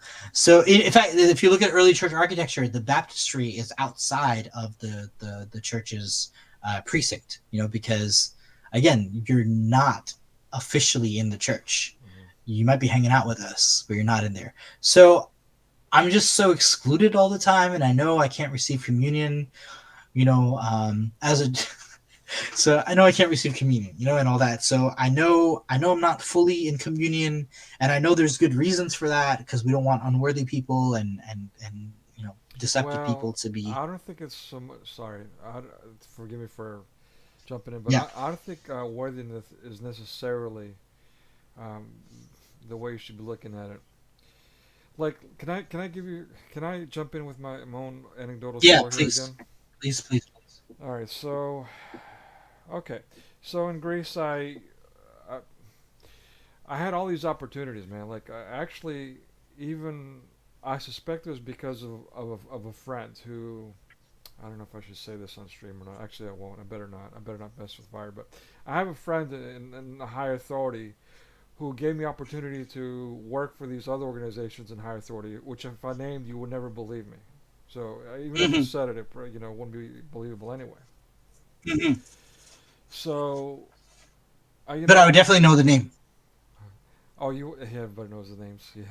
Okay. Wow. Okay. Go ahead. Yeah. So, but yeah. So I kind of laughed at those opportunities because I'm against those things. Um, Again, with the theological circles, I was in places that barely nobody ever gets to go. Never mind, be treated the way I was being treated. But the whole time I was like, what is this stuff? This stuff is beneath me. I was like the shrew in the Taming of the Shrew, and didn't even realize it. And people were trying to tell me that, but I was like, what are you idiots talking about? Don't you see the squabble? Like, what is this mess? So, and the whole time, these people that now I'm realizing are way more accomplished, way more powerful, way more faithful than maybe I've ever been in my entire life. Even I've talked about these miracles I've seen, but they'd probably laugh at these miracles. Mm-hmm. Now I'm realizing it. Now that I'm on the outside looking in. Why am I on the outside looking in? Because all this time I've been mocking them and treating them like dirt, and being their superior. And after a while, their patience runs out, and rightfully so. And so finally, even though I was bringing to their door this research project that's never been done before, something that they've been looking for, and I happen to be the person that's qualified to do it, like, you know what, buddy? You've outwore your welcome. Time to move on. Wow. Yeah. So, and they're right. You know, I mean, there's an expression. It's biblical. Pearls amongst swine. I mean, there's a certain point where even the Christian who is sacrificial, who's a sacrificial lamb, has got to pluck out, cut off, or dust their feet. When it's part of the community and you got a cancer, you got to cut it out or pluck it out. Or if you're going to visit other places and they're not welcoming to you, then you got to dust your feet and move on. You know, even Mm-hmm. then, you got to have your limitations. And this is coming straight Mm-hmm. from Mm-hmm. Christ. Mm-hmm. And the apostles, All right? right. So, there is that early church thing where we have the two liturgies. We have the liturgy of the catechumen, the convert, and we have the liturgy of the people, of the faithful. And Mm. between those two liturgies, we have the statement, the doors, the doors. We say that because now it's time to close the doors and ask the people who haven't fully Yes. committed themselves to Go the faith outside. to go outside because now it's time for the other stuff, the mystical The stuff. secret the for the initiated. Yeah, the mystical stuff that you're not quite ready for. And Right. so we know, I'm sure you know about the history of the slander the church had to face because they were being called pagans, much like they are being called pagans today. You know, up is Mm-hmm. down, and light is dark, and all this diabolic and backward stuff's going on. And that's why, to this day, it's important that this be continued, this tradition. Well, yeah, Mm-hmm. you're welcome, but you've got to prove You're not yourself. part of us. Yeah, Yeah. no, not you're part of us. You got to prove that you're not going to be a cancer. That's the thing. Right. Right. Right. Right. Right. Yep. That happened a lot. Right. And Especially, with like Marcionites and Valentinians and other Gnostics walking around, like you couldn't just let anyone in. on and on. No, yeah, I'm not mad at that, but yeah, I just don't want the you to take it the wrong way. Is what I'm trying to get at. no, like like you said though, it's a self preservation thing. Theology has to be correct, because for example, like you might wonder, like I mean, why does someone I told you like become a monk? You have to be a converted Catholic for at least 3 years, right? And it's like you don't want somebody like let's just say me, right? Okay, so I convert. And look, for example, me, I'm open. I have my own theological views. I'm not saying I'm Orthodox in Islam. I'm not saying I'm Orthodox in Christianity. I am, somebody who's on a faith journey, and I'm my own person. And I'm not trying to create a new religion. But let's say somebody was not so open about their life and their story, so you could become a priest right away, like you convert, become a priest the next day, and all of a sudden you start preaching the wrong theology. So nobody's vetted you, nobody has checked you out or spent time with you, and now you're in a position to be shepherding the flock, basically, right? So it's like it makes a lot of sense that, like, look, there's a 3-year waiting period before you can even think about becoming a priest, because we need to see that you're stable in this conversion that you just experienced. Yeah, it's tough. I mean, it's tough, but you got to put in your dues. Long story short. You do. But my thing is though, so I never thought I would find a Christian community, and not only am I a Christian community though, I'm actually like an elder, a presbyter in the little online church we have. Hmm. So yeah, so that is I'm glad you shared. That's pretty awesome, man. So we I got never thought. yeah. I've been laughed out of Christian servers, so for me to actually be Christian enough for Christian. And, they don't ask me like pick a side or convert or believe in. There's sometimes because obviously there's people who ask like, hey, what's going on and why haven't you converted yet? and what do what are you doing here of all places, right? And so my thing is, I love questions, because if someone wants to ask you something, just answer it, and you might grow, they might grow. There's nothing harmful in asking a question. So somebody basically asked me, like, why haven't you converted yet, or something like that, or what stops you, or what. So I said that, in the Old Testament, so it's from the West Wing. You're familiar with the show, Martin Sheen, President of the United I States? used to have a atheist, Catholic, atheistic. He wasn't officially atheist, but yeah. Anyways, he used to literally stop me. He'd hear me coming out of my apartment. He lived in the apartment below me, and he would stop me in the stairway to drag me into his apartment and get me to watch West Wing. He was like, this guy was so political, so leftist or whatever. So, yeah, it was rough. Great show. But it is such a great show that you would want to watch. But yeah, of course, there is a lot of it basically like lionizes the Clinton administration, basically. So it is a. But okay, so the show though has amazing rhetoric and themes in it. So President Josiah Bartlett of the West Wing, he is Christian, and there are Chinese Christians who want to apply for asylum. And the problem is, anybody can say, oh, I'm being persecuted for my religion, I would like, to entry into the United States. So the president, political refugee. My name is Tony Montana, and it's our gun. Yeah, but yeah. Have you seen them? Revenga. Libertad. Yes, I know the scene. Pretty well. So, sorry. Who directed that? Because we were talking about Tarantino before. No, that was This is Scorsese. That was for Scarface. I have no idea, to be honest with you. I have no idea. I'm ashamed. But again, we should know. Hold on, let's look that up, because you talk, I'll look it up. I'll do my job. Brian De Palma, written by Oliver Stone. Thanks. Look at that. Wow, no kidding. No way, right? I mean, that's why it's so gritty. That's why it's so stark. Good point. So it's amazing.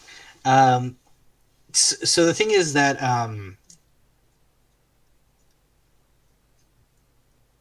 sorry, what were we talking about? Yeah, I see. That's what I'm about to say. I took us completely off of track for this. You said you were going to look it up. The Chinese Christians that were seeking asylum in the Right. West Wing. Thank you. So the president, Josiah Bartlett, Martin Sheen, greatest actor ever, probably in the U.S. He says, how do I know these people are legit? Because the Old Testament, for example, it tells us that there's no shibboleth for faith, right? There's no one word that I can say right now. Like, first of all, I understand, you're Christian. So, it's not even crucifixion or resurrection or Trinity. There's no one word that I say that means I have faith, right? And so it's not a one word thing, right? Like, you got to spend time with someone and see if they're legit or not. And so he's like, how do I allow people into, asylum when there's when the Bible itself tells us that there's you can't really, there's no creed or statement. I just read this thing and that I'm the real deal. So finally he meets with the Chinese Christian woman, and he's like, I'm very concerned about, figuring out how to deal with this situation, because obviously the Chinese are not happy with me that I'm considering this. And so she tells him there's no shibboleth for faith. So the same thing, he's looking up the same story in the Old Testament, and she tells him, so the word is shibboleth. Shibboleth is the code word. So there's no code word. There's no secret password that you can do to figure out if somebody is a true believer or not. And so I wrote up in my thing on the Discord, and somebody asked me hey, why are you not Christian, or why are you Christian, or why are you here? I said, the people here, they understand that there's no shibboleth for faith. It's not, so one can have faith, or one can even be truly Christian deep down. But if you're expecting them to say a certain group of words, and then that makes you part of the in club. Yeah, good call. So they are so. That's why they're so generous to me, because they kind of understand. Like, look, it's not. You can't say read me the creed or read me the doxology or have you taken your catechism class. Not really. I mean, I'm not dissing that, but that's not going to determine if you're part of the in group. Really, Yeah. it's something deep down. So that's why it takes so long. Is exactly that. So people have to have adequate time to test the spirit. Some people actually it doesn't take a full 3 years or whatever the case may be. So some people do it like in a year. Some people do it in 5 years. And so on. It just depends. Yeah, it could be, no, but the 3 years is the priest thing. Yeah. So now, if you want to move up and be a shepherd, Yeah. you really need to be stable. Like so. But you need to be stable as a layperson. Then you should be stable. So like you said, if you haven't been baptized, then how are you going to be start the 3 year clock to become the priestly ordination? So it is about screening people. I agree. There's nothing wrong with that. Yeah. Especially, I mean, I'm sorry if this offends some people, but especially as much as the Christian faith is is persecuted. And I say that, Right. yeah, even to my fellow Christians who, in this day and age, there's a lot of Christians out there that are anti-truther, is one of the things that somebody's out there saying, or, I really hate this victimization thing, and so on. But it's very real. So Christians, we're not a militant um, society, so we have to guard ourselves by being, let's say, smart. I don't want to say clever. I don't think that's the right word, but Right. yeah, No, we should wise. wise. Thank you. Yeah. So should we? Let me address chastity. I mean, that's something that we touched on earlier. We were talking about monasticism, and monasticism is a 3 year waiting period, give or take. I guess it depends. Okay. Um, you know, chastity is um, is what monastics are going for. It's not necessarily the celibacy thing as it is chastity. The celibacy thing guarantees the chastity, so to speak. But chastity also exists outside of um, monasticism in the married life as well. You're expected, or at least in Christianity, you're expected to be chaste while you're being married, and that is the this Ideal. yeah, that is what sanctifies. That's what makes the marriage sacred. Is the idea of being chaste within your marriage. So marriage is not a bad Yeah. thing. I'm just putting that out there. There's people who are married are not lesser people because they're married. In fact, it's it's probably more difficult to be married and be chaste, especially in today's day and age. Right. Yeah, Right. Right. Right. yeah. Than it is to be No, you have so much temptation, you can get it on an app. right. So, right. I mean, GPS. Yeah, it's insane. yeah, yeah, yeah, So yeah. And it's causing a lot of problems with STDs too. So, by the way, like, I mean, anyway, but it's just like I remember when you were saying about when you were in the Greek college. But like, you're on there as a monk, basically. yeah, So, but the funny thing is, though, when you're in that, the demons really come for you, because it's not like you're just an 18-year-old. you ain't just whistling Dixie, buddy. You ain't just whistling Dixie. But let me talk about the holy mountain for a second. Like Yeah. in the desert. Sorry. No, it's fine. You're right. You're I've spot never on. I've never experienced that. Like, I mean, I've had like one throw themselves at me. I've never had like the whole pandemonium Well, at a universe. let me tell you what happens though, and this is going to be a bit vain, Sorry. but just for the sake of understanding it. So what Sorry. happens is you actually become born again. I know that You're I'm right. being extremely vain right now, but that is the reality. This is what happened to me, man. Right. I So agree. I wasn't exactly the worst person in the world, but I wasn't exactly the best person in the world either. I did a lot of stupid things in my younger days, and which I'll regret. People talk about if I had a time machine, I'd go back and do things differently. If I had a time machine, I'd go back to that point in time in my life, in my 20s, my early 20s, just so I could kick my own butt. That's how bad I was. Not to change Hmm. it, but just to give myself a good beat down because I deserved it. Yeah. Yeah. Yeah. Yeah. Yeah. Oh yeah. I know what you mean. I know So what you mean. Um. Party less, wake up. Yeah. Exactly, partless. Yeah, Life is just short. Life mi- is short. mistreating people in the process, and I didn't even The realize that at people the you time. love matter Yeah. more than anything. Yeah, I agree. People, I mean, even strangers, I was completely disrespecting and treating people horribly and having an impact on their I agree. lives that was not good, and I didn't realize Same until here. after the fact. Same here. Yeah, well, there's repentance. That's what it's for. Yes. So, But yeah. so you were saying Mount Athos Well, and let me. There's humans two not coming stories. toward They're you. kind of parallel. Like they're addressing. And I don't want to take up make it all about me, but I want. No, no, I spoke for so long. Please share. Yeah, it's important that we realize this concept of born again and what it is, and this chastity and what it is, and the challenges that surround it, whether they're spiritual or whether they're physical or human in nature. They're all very real and they all rev up. But what's also very real is this armor of God that we put on whether we realize it or not. Just by living the faith, just by believing and living it, it becomes part of you, whether or not you realize it. And it's a natural process, and it's amazing. It's glorious. And so what happened was, while I was in seminary, okay, and I'm saying too much now, but maybe, enough time has passed that I won't get in trouble for it.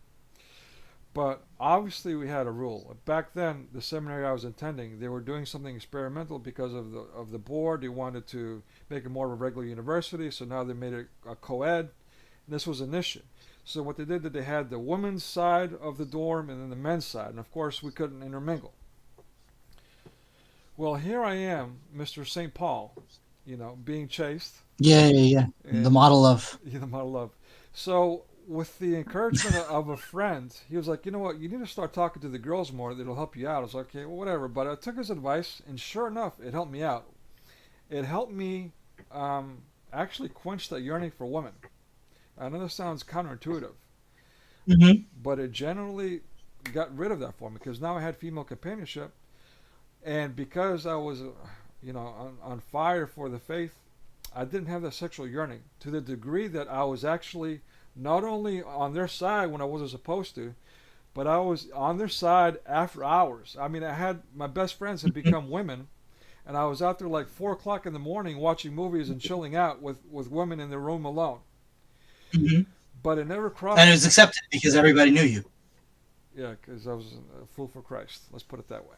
Yeah, I mean, that's cool. Yeah, and so let me illustrate how bad it was though. Well, actually, my best friend, my female best friend at the time, she was actually, forgive my language here, she was actually dry humping her bed to try to get my attention. Okay. She's like, hey, hey, here I am. I'm ready. Let's go. Hmm. And I noticed it. Usually I was oblivious to these things. I would just brush it off. But obviously, how could you not notice that? But Right. I actively chose to ignore it and brush it off and just kept on talking, just ignored her. So naturally, our friendship ended there. Which Hmm. that taught me it's this whole thing about can men and women be friends? Mm, Probably not. probably not. Yeah. So conversely, when I was on the holy mountain. I was around nothing but men. And I was there for a month. And this was at a time where I didn't want to be celibate. I wanted to be married. And I was pursuing marriage. But what was interesting is about the fourth week, it finally dawned on me, hey, you know what? I've been here for weeks and I haven't even thought about women once. And, Hmm. and that's when I had that aha moment. Oh, wow. I'm actually living my childhood dream. I'm living, off the land, thanking God that there's gushing springs of water outside coming from the rock, and living off of the Nature. land, yeah, off nature. Yeah. Thanking God for every little thing, including water. You know, Right. and so, and having nothing but peace, tranquility, and this wonderful, strengthening relationship with God. What else could you ask for, except for children and a family? Right. I agree. Yeah. So, My thoughts exactly. Uh-huh. yeah. But there's two. You said there were two parallel stories. Yeah. Yeah, the parallel in the sense that they're both born again type of experiences. Where with the seminary, I left that and I came back into the world for certain reasons. My father was actually shot up by Crips, and so that kind of took me out early to go help with the family. But that was really a distraction from Satan. Anyway, not to get off on too many tangents. When I went out back into the world, I had become completely naive. And then before that, I was a drunk, I was partying, I was, acting crazy, doing all these stupid things like I just told you, I need to kick my own butt for. Where now coming out of seminary, out of this, strengthening relationship, where I can, completely brush off, this bodacious Romanian chick. If you know Romanians, they're hot. Dry humping Yeah. the bed, trying to get my attention. And I'm like, oh, whatever, and keep talking. Yep. Yeah, coming out in the world and like completely naive. I'm like picking up, crack whores because I'm seeing them walk. I'm like, whoa, what are you doing walking? This early in the morning for me. So I'm giving them rides home, not thinking anything of it, and they're propositioning me. I'm like, okay, whatever. Completely naive. That was born again. It wasn't. Yep. It wasn't an act. I was just really, let's call it rewired. Yeah, you were seeing the world through new eyes. Yeah, exactly. And the same thing happened in the monastery. Like in a normal family context, right? You don't pick up crack whores at night, but it's like if you just see people, and Christ said, "Be fishers of men." You just see, like, you're not going to have all the assumptions society has about people. Exactly. And You speaking just of which, minister. around that time is when the Michael Jackson pedophile thing came out. When I first heard it, all I heard was, "What, he's sleeping with kids? What's wrong with that?" And for the longest time, I was like, "Well, what's the problem?" But then I heard the whole Jesus juice thing. I'm like, oh, okay, wait a minute, there's something wrong here. And then I got the rest of the details. But anyway, but that was part of that naivety. Like, okay, well, even sleeping with kids was like, what's the problem? Right. I mean, on the surface, like it's not too bad, right? Right. Like if it's harmless, it could be a harmless thing, right? But Yeah. And by the way, now that we're on the subject, kids are kids. People need to stop thinking about kids as a potential sexual object. That in itself is insane. Now that we're on this. yeah. But yeah, But that's so funny. Yeah, I remember when I was the wearing off. I used to walk around with a stick of incense in my hand, just like walking around, and people would be like, does he have perfume in his hand, like, or like, what is he doing?" And it's just like, yeah, for me it was about I don't know what it was, but I'm not following the same rules everybody else is following. I am really marching to my own beat over here. And if you guys don't get it, you don't get it. It's not my problem. that's what. Yeah, I'm like that, very much the same way. I am with you on that. I get it. So, what are some of your favorite memories growing up? Speaking of which, I had a lot. I had too many, but I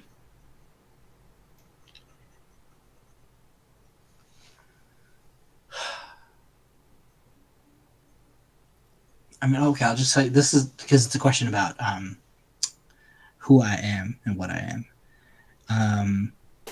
My aunt, my dad's sister, we lived in her house for about 10 years, and she had a nice big house because she was divorced and she was a doctor.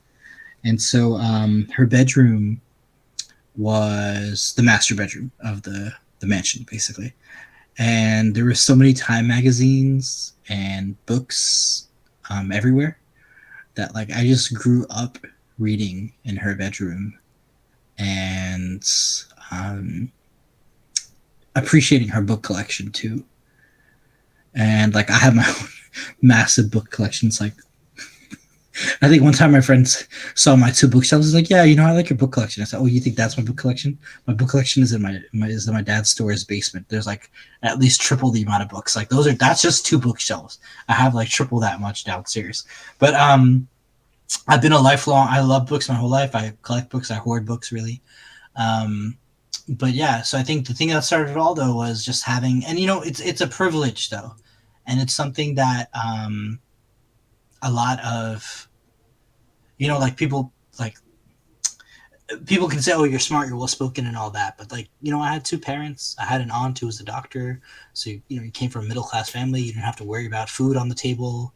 You didn't have to worry about deportation. You didn't have to worry about various things, which like a lot of other kids have to worry about. So I'm mindful of the privilege, but to me, though, like, it's funny because nobody's ever asked me that question. But looking back, 36 years old now, being like 10 years old, and just being lucky enough to be surrounded by books, and just having that kind of atmosphere where, like, if I want to learn something, I buy a book. Like, it's kind of, like, I have nephews, and I ask both of them, like, I mean, I don't see my cousin's kids all the time. It's too much. But, like, I like to ask the kids, like, hey, do you guys like to read? And they're all on iPads, and they're like, nobody actually likes to read. And, like, I watch movies, I play video games. I'm not saying I'm not a lazy enjoyer of electronic entertainment. But, like, we're losing. It's really we most people don't never like to read. But, like, I'm just saying, out of all my cousins' kids, like, all the generation after me, my family, like, nobody is really into books the way I was into books. And again, I know it's because I had an aunt who had a library that was gorgeous, but it's very upsetting to me that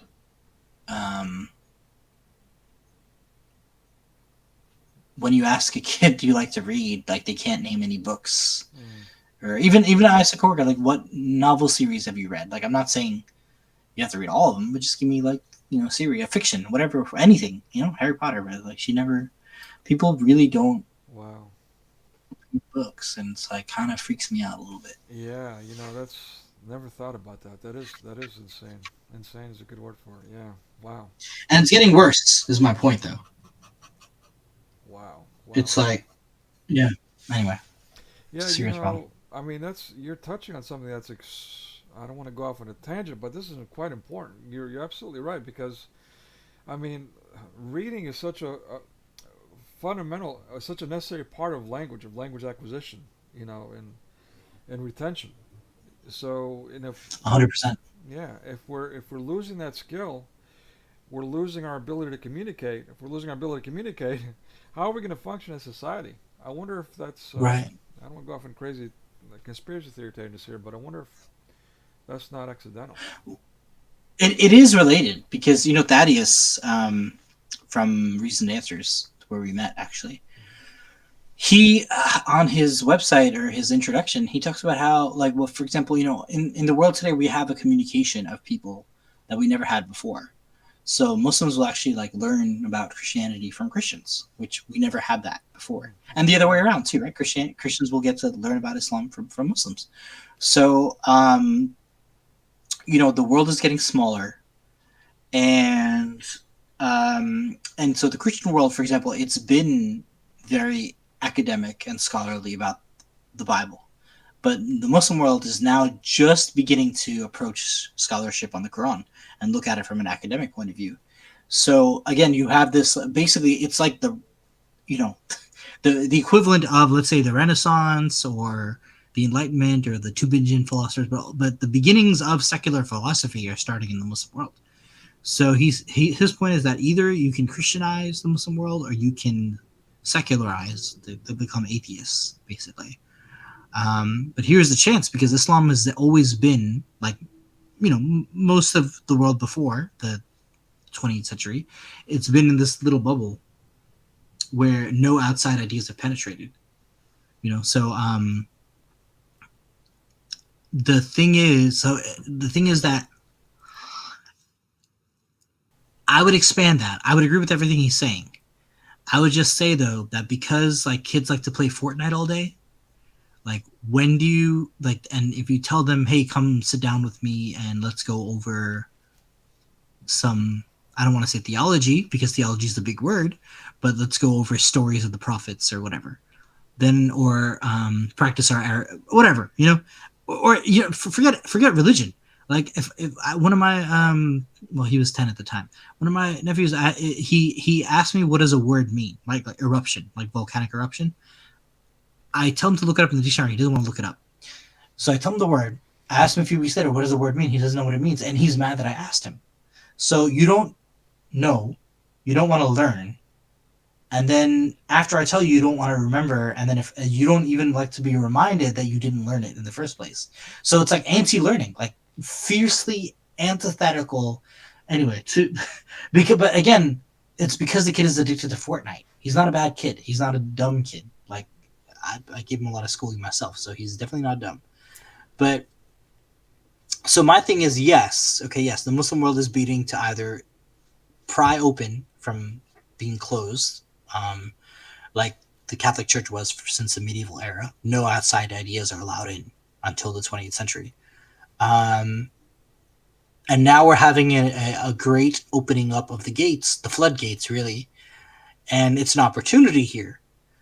But at the same time, all global societies are secularizing. And electronic entertainment, 500 channels on TV, internet, and obviously pornography and all that. But this is all designed to destroy our attention spans, and from us actually, like you said, not only communicate but communicate intelligently, Right. because it's part of our perception. Our Reading. ability to think. Like literally, Thaddeus brought up a research on one of the streams about how the brain is changing. Um, but also, I think it's from the 70s. David Snowden did the nun study, nuns from Notre Dame. Any chance you heard of that one? No. Yeah, it's like the best kept secret in psychology and medicine, modern medicine. It contributed a lot to how preventive medicine is looked at, but it's given no credit. In fact, like I said, it's for some reason it seems like it's kept a secret. Anyway, this guy had did research on these nuns of Notre Dame, and what he found was that, I mean, and now it's like, well, duh, it's elementary, but back then it was revolutionary.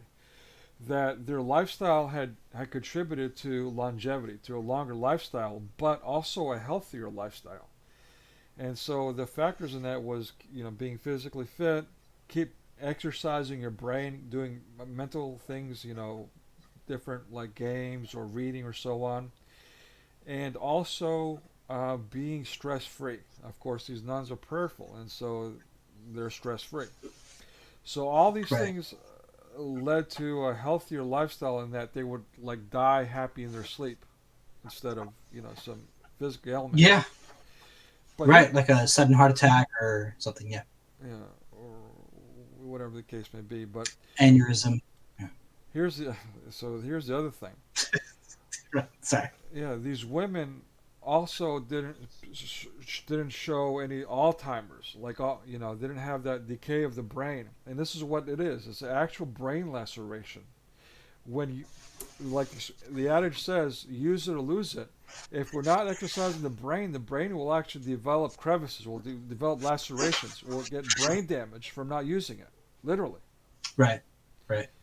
So that was a major breakthrough. And so again, That's the thing. So you're right. Like, I mean, I even saw this one thing, like recent the stopping Alzheimer's 40% can be stopped if you keep yourself intellectually active.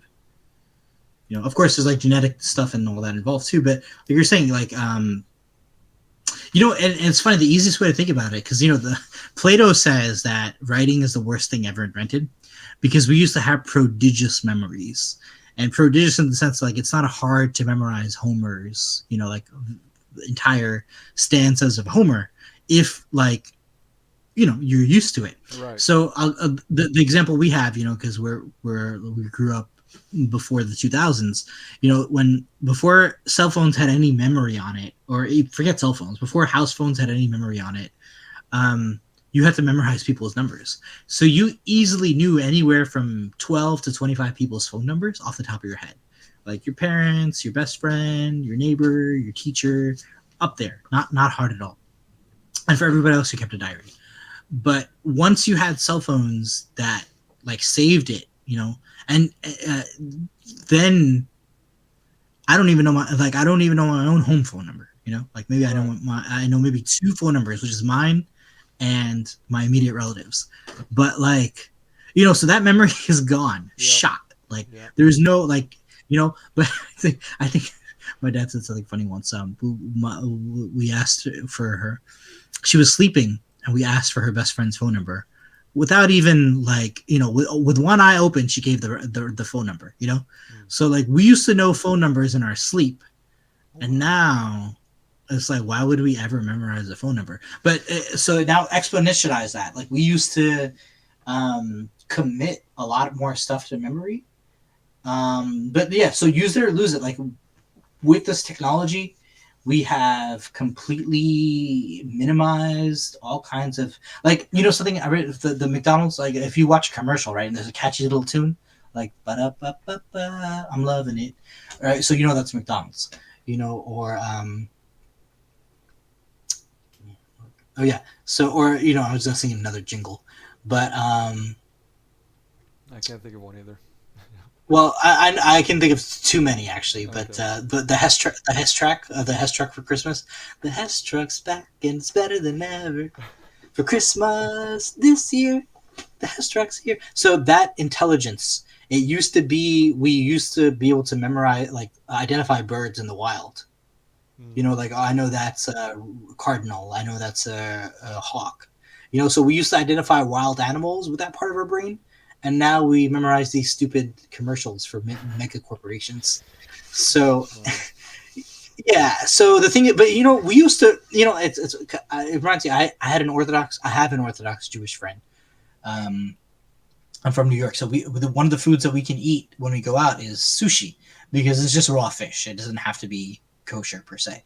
So I get the platter, sushi platter. I want to try all the kinds of fish. As an Orthodox Jew, he has to know all the categories of whatever he's eating. So like mackerel and flounder and tuna, and I didn't even know the names of all the fish that he brought up. And like our server, she was from another country, so she had an accent.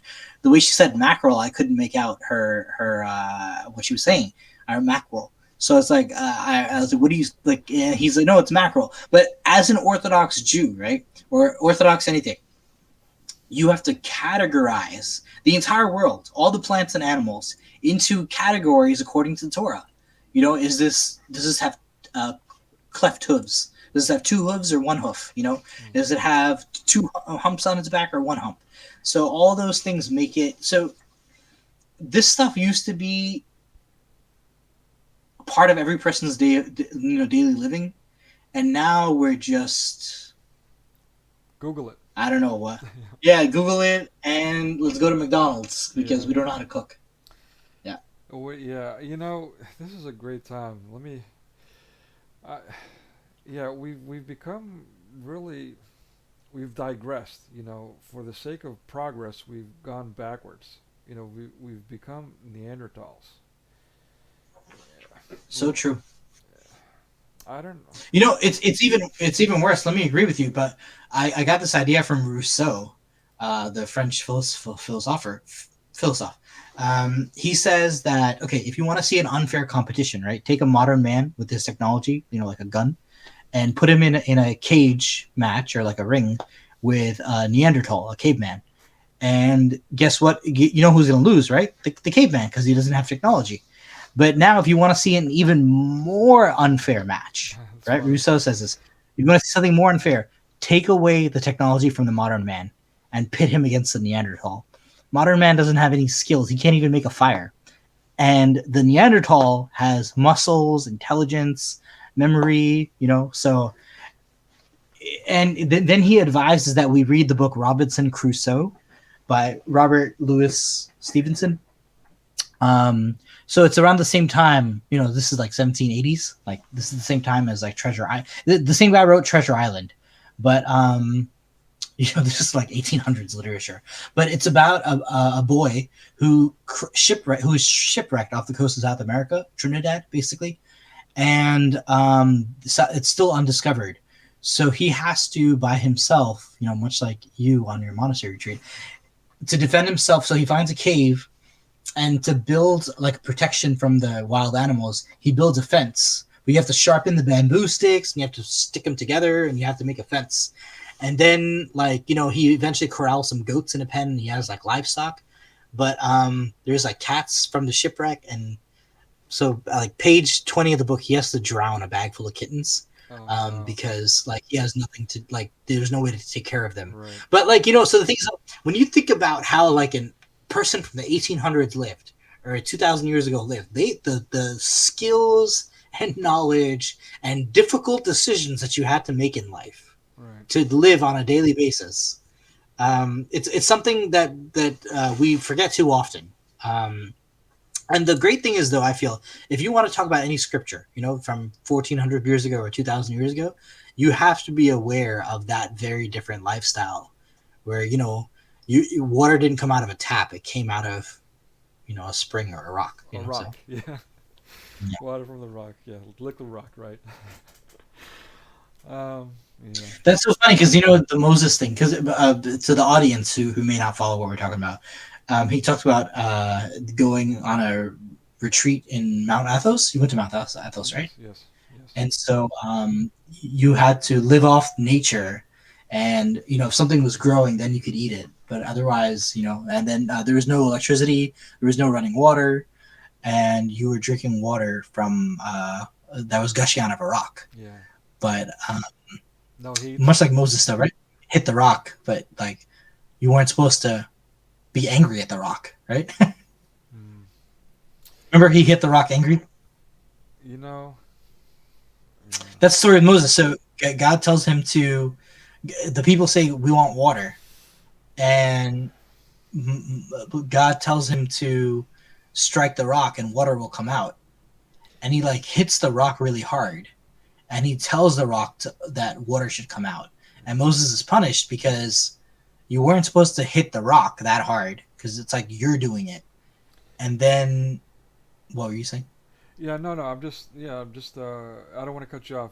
Yeah, I mean, it's just inspiring all these things. How all this stuff, permeates through our life, through the centuries, and it's still very much alive today. Like Saint Anthony's Monastery in Arizona, it's known by actually a monk from Mount Athos. He left there and went and found this monastery out in the middle of the desert, and that's how he founded it. He basically said, okay, there's water there, and I think the legend is like he stuck a stick in there or something, and then sure enough, the water started coming out. And they found this big monastery where, he just recently passed away a few years ago, but everybody was making this religious trek to Arizona for this thing. But I don't know. I'm kind of rambling, but not. I don't know. Just No, amazing. you were talking. You said it all comes back through the centuries and Yeah, stuff. it permeates like this notion of being the rock, and this notion of the living water, and so on and so forth. How it's through our very fibers, through existence, through the ages. It's timeless. It's fascinating It really is. yeah, how much part of us it is.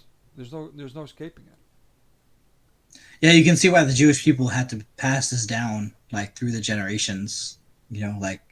For dear life. It's So, all right, should I ask you a couple of questions and let you take off? We talked about for about an hour and a half before we even started the stream. Um, Oh yeah, you're right. we, It says 2 hours. yeah. All right. One second. Let me take a quick bathroom break. Sure. Be right back. Do you? Okay. Be right back. Yeah. No worries. Go ahead. I could. Yeah. Actually, wasn't prepared for bathroom break, but go ahead. Go right ahead. I'll think of something to do. Okay. Yeah. You said you had questions, right? Do you want to ask me one question? I'll think about it. What was Oh, your oh question? yeah. So sure. But basically, I was gonna jump onto. Actually, let me skip that one. You know what? Would you be up for doing would you be up for holding my feet to the fire and doing another interview with me in the future? If you can't, don't worry about it. But if you can, it'd be No, I'm awesome. so glad you asked. I've really enjoyed this, and Yeah, me it's too. been very pleasurable to have a really cool conversation. Because all we've been doing is talking about our own spiritual background and experiences. But it's been really cool because Yeah. you know, um, This is the like I stuff, said, man. This is what matters. God forbid. this Yeah. you know in both of our, well, I mean, you're Orthodox, but most people in America, we're both American, right? So most people, they don't even know what a religious retreat is, or that we still do it, or you Mm, know yeah. including my own culture and background. So it's both of us we've been very, and so yeah, we have a lot. And but I knew, this is something I didn't say when you were on L's show, but I thank you for sharing your story and your experience. But I don't really share this with people because it's hard to put into words, like my Mm. Christological experience. I mean, the funny thing, I this is the crazy thing. I claim to have had a Christophany, a theophany. Mm. It doesn't happen every day, but it just happened once. One day way back when I had an experience where Christ spoke to me. Mm. But I mean, it's quite a claim, right? Like, I mean, Saint Paul had the resurrected Christ appeared to him. Um, so it's I don't mean to brag, but I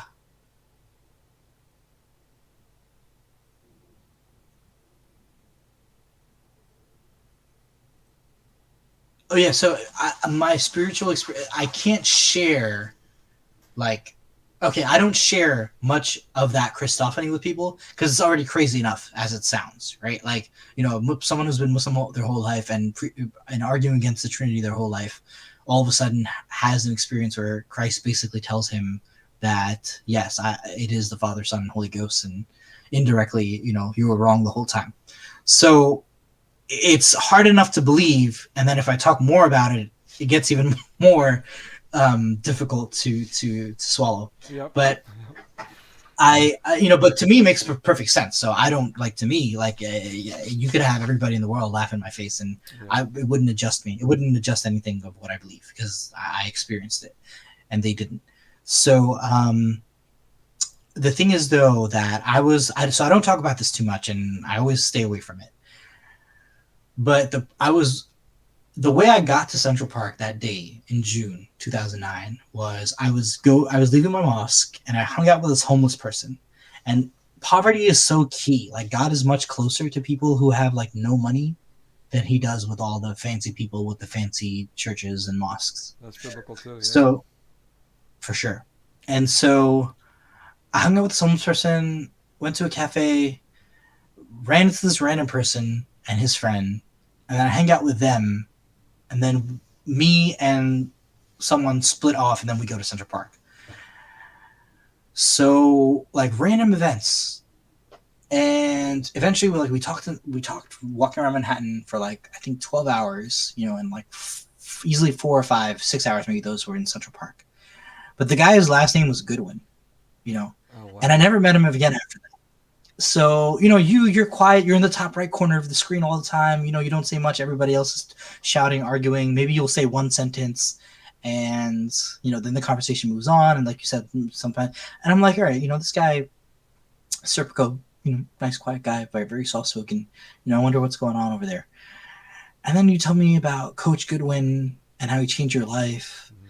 and I'm like, wait a minute, he has the same last name going on, and it's such a great last name. And the thing is, you can't make it up, right? Like, because even look at the name, like Goodwin, like good wins.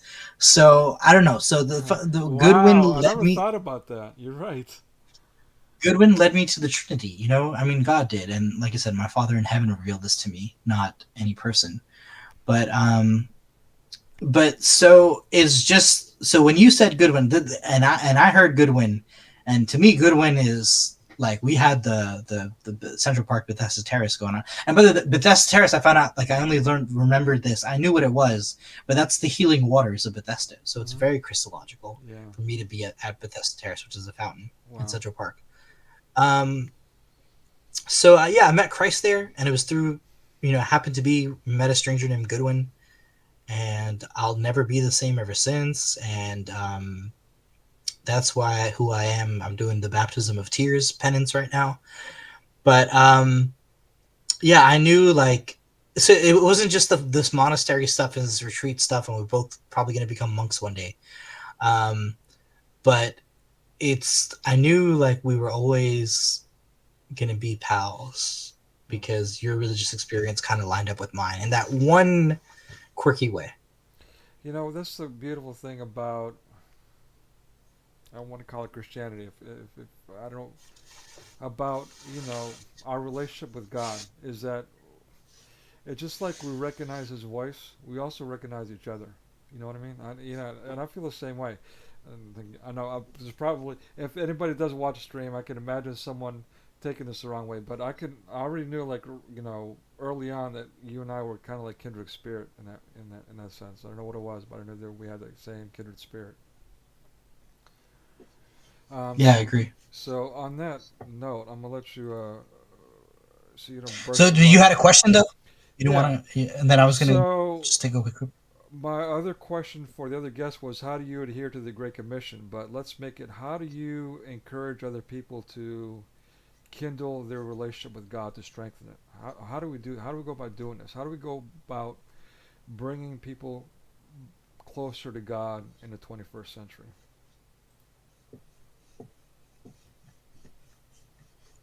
Yeah, that's a great question. Think about it, So yeah, let me and take a quick break. Quick break. yeah. What were you gonna say? Go ahead. No, think And about then it, and I'm gonna. If there's happens to be an audience member, I'll start talking about my experiences while you're off on your break. You know. okay, great. All Be right. right.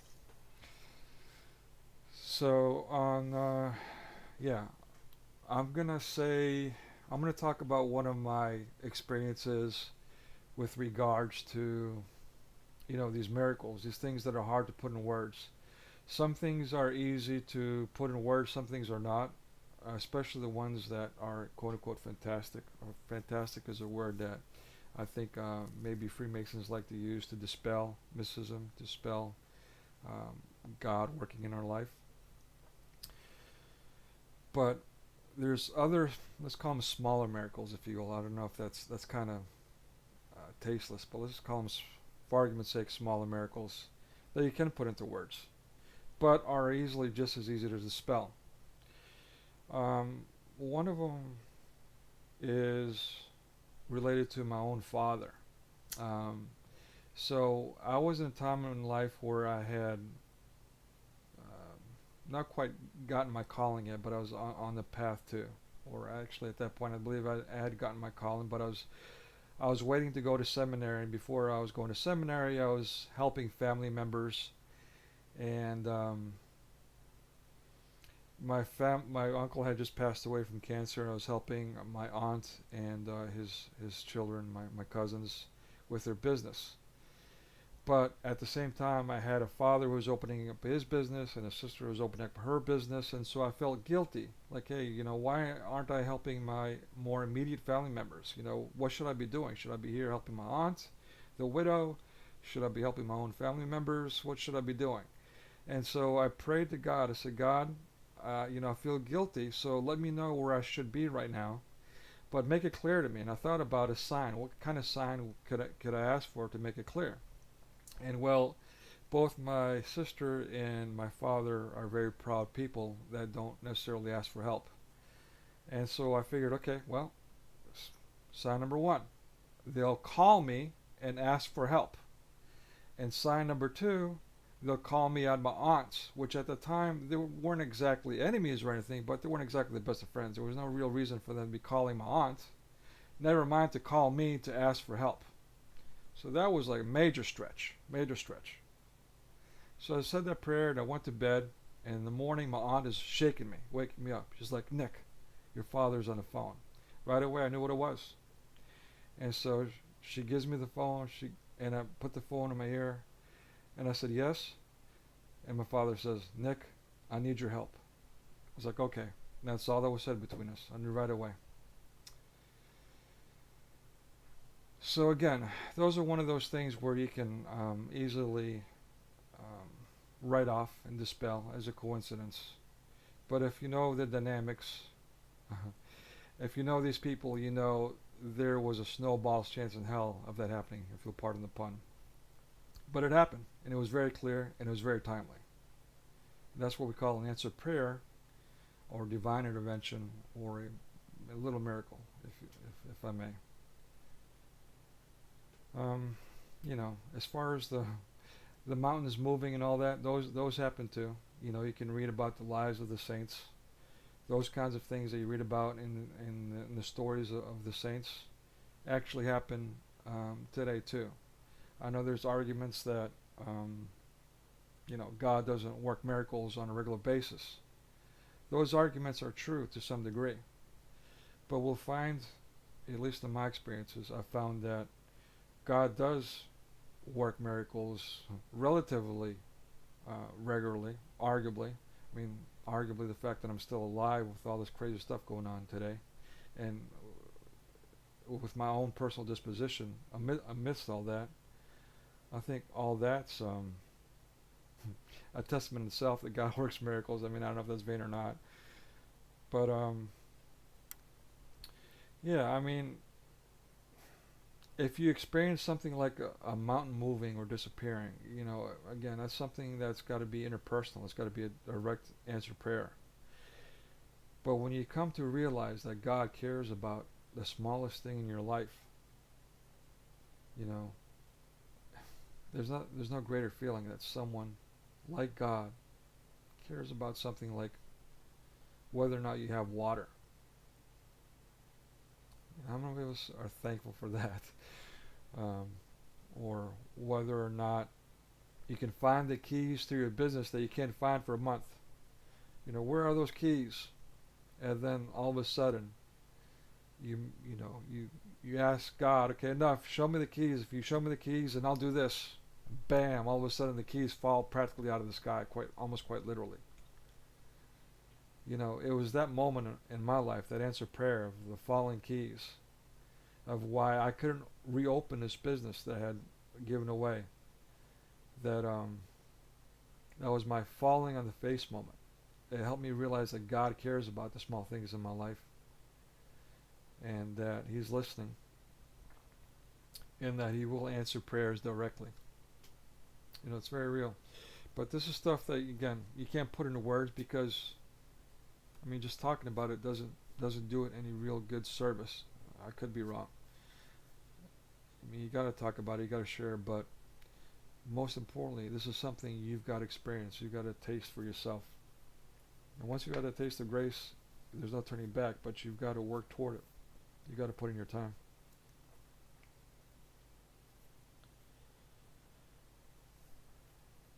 I think media has done a really good job, for lack of better expressions, of taking that away from us, of putting in our minds that we have to be critical of God's miracles, of God working in our life, that we should make fun of it, we should laugh at it, we should belittle those that make those claims. Why? Does doing that make us somehow superior people, better? Does that behavior improve life for anyone? Now, I'm not saying you should go around and, worship anyone who claims to be Jesus, right? As the whole Hollywood archetype goes, the trope, the Hollywood trope. The crazy loon, he's a Christian, he thinks he's God, right? Sure, I mean, that exists, but that exists how much? Rarely. Miracles that happen on a regular basis. A movie that Anam brought up, and I'd like to talk to him about this. It's funny. It's one of my favorite movies, or used to be.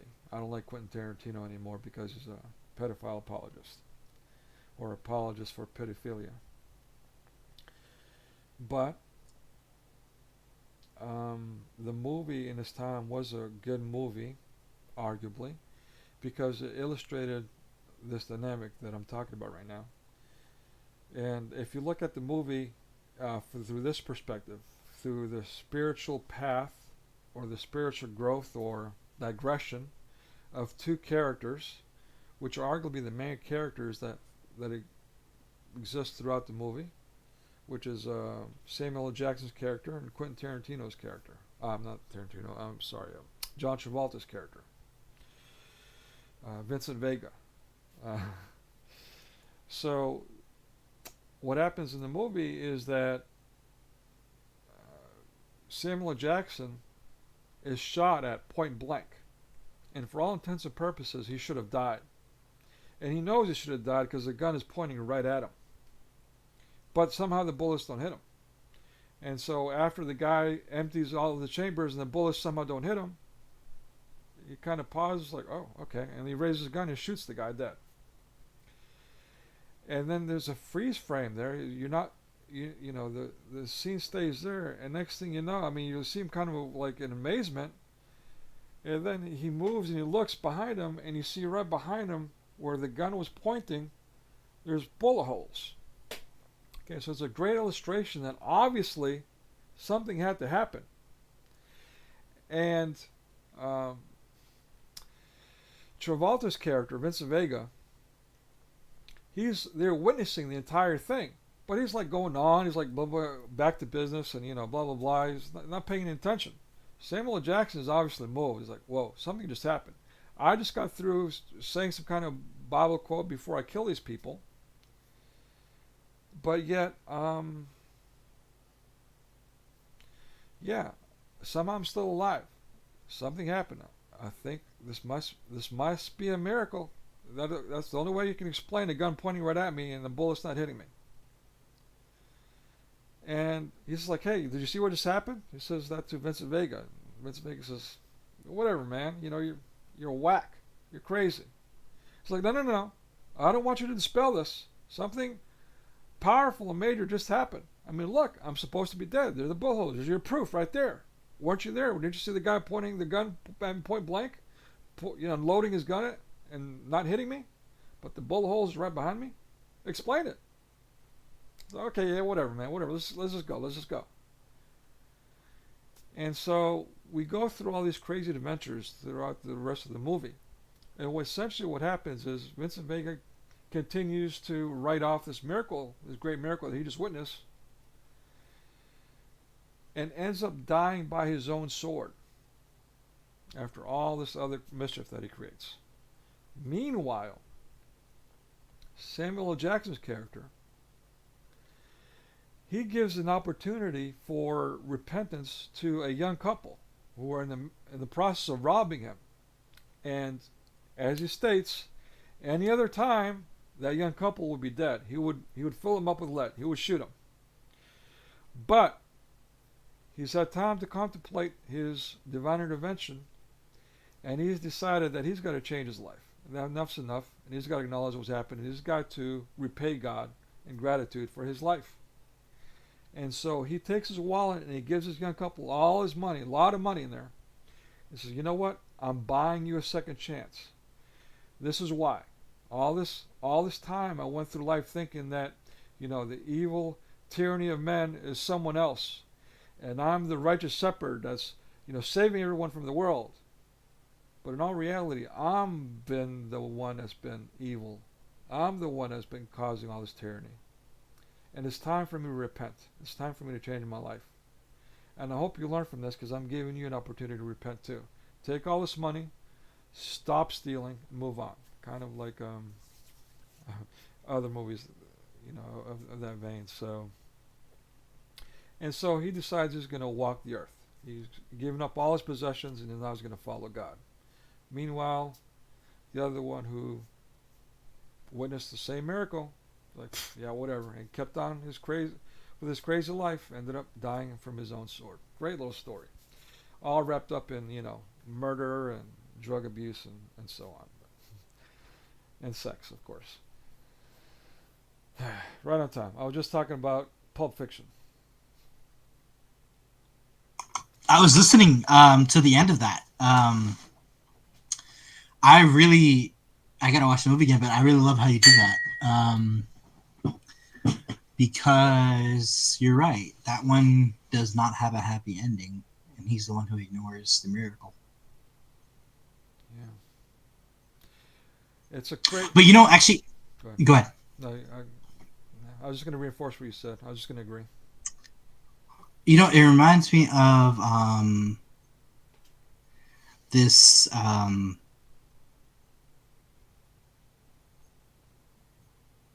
I'll remember it if you could. It was a funny thing. It was the same thing about the redemption. The second one where he forgives them, where he gives them a chance to turn their life around. There's a musical that was done over and over again, but for the life of me, I can't remember either. There we go. We're just talking about the deteriorating memories, and here's a perfect illustration of it. A movie that's No, no worries. Well, I mean, but here, okay, I just remember what I was going to say. So in Les Miserables, and there's a that's great. I the mean, one. Thank you. That's the one I was thinking of there's so too. many, there's so many adaptations of it. But basically, the criminal is fleeing from jail, and the bishop gives him some candlesticks. In those days, candlesticks were made out of like pure silver and pewter and all that, and it was very expensive.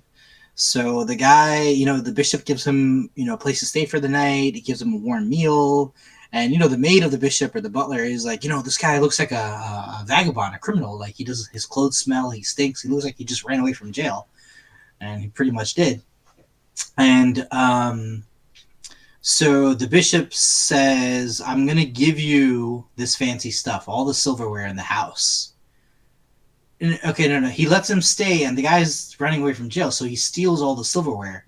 So the bishop's like, I'm going to let you keep the silverware, and you can sell it to make your living, but guess what? I'm going to buy your soul with it. So you can start a new life, but I have your soul, got it? And the guy's like, yeah, whatever. But basically, because the bishop's one act of kindness, and, most of the time the bishop is like the worst person in the whole play. But this time the bishop is the one because he represents the redeemer, right? So he represents the redeeming quality in even a convicted criminal. And because it says I purchase your soul, he has to kind of now he's the instrument of justice. Because he's taken out all the bad guys, like the corrupt prison warden and all that.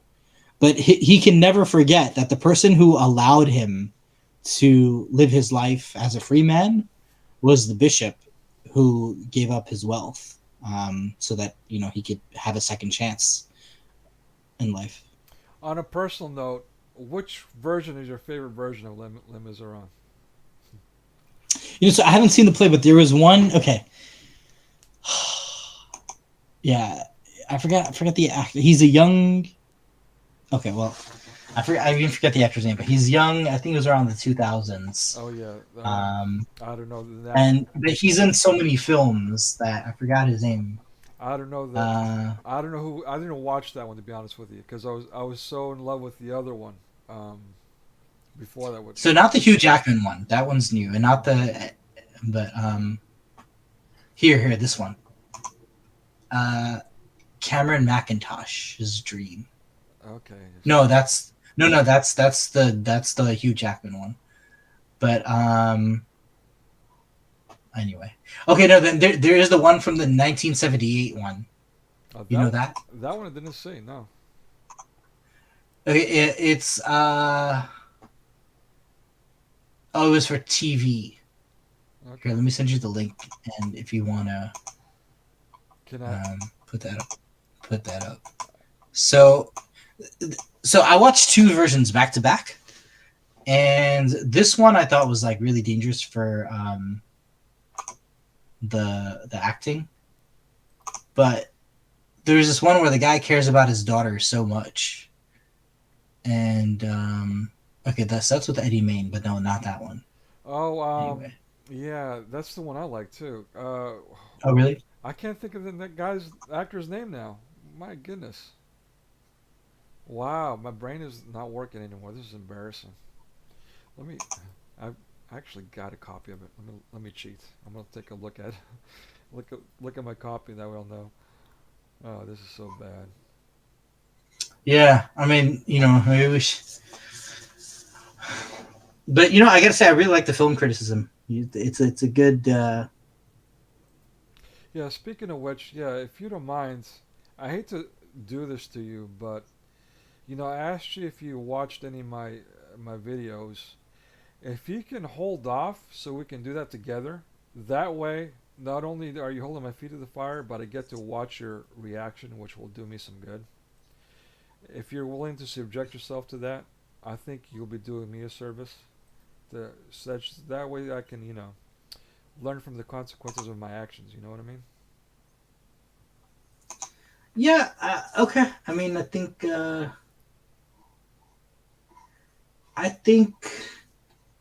it's already working. But yeah. It's already working. Well, this will be. I mean, there's two things. Excuse me. It's that, but it's also I generally want to get your feedback. I want to know what I'm doing wrong and what I need to be doing. Long story short. Excuse me. It's fine. Um, so how do you feel about Catholicism? I have no. Yeah, I'm California spiritual is what I call it. I'm pretty hippy dippy when it comes to religion. If as long I as know the feeling, although that's usually discouraged talking about it that way. But yeah. Well, I mean, let me just clarify though. I don't want people to get the wrong idea.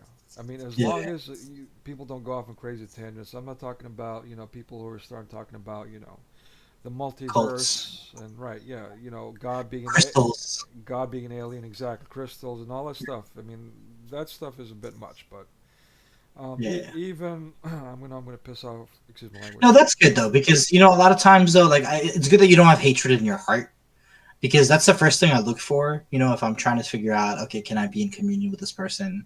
Like if because I mean, you can have criticisms. There's nothing wrong with criticism, but if someone has like a passionate dislike of like the opposite denomination, I feel like in other words, like the funny thing is, so then we're talking about the person of Christ and how to get people closer to Him. So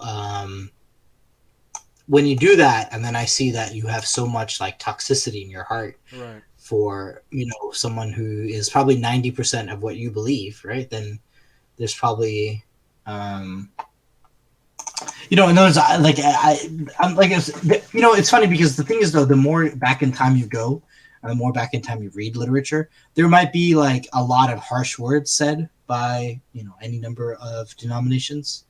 But just in this day and age, I feel like it's very important to have some kind of conciliatory stance. That you're not always gunning for the other team, because um, the toxicity is kind of a bit too much, Yeah.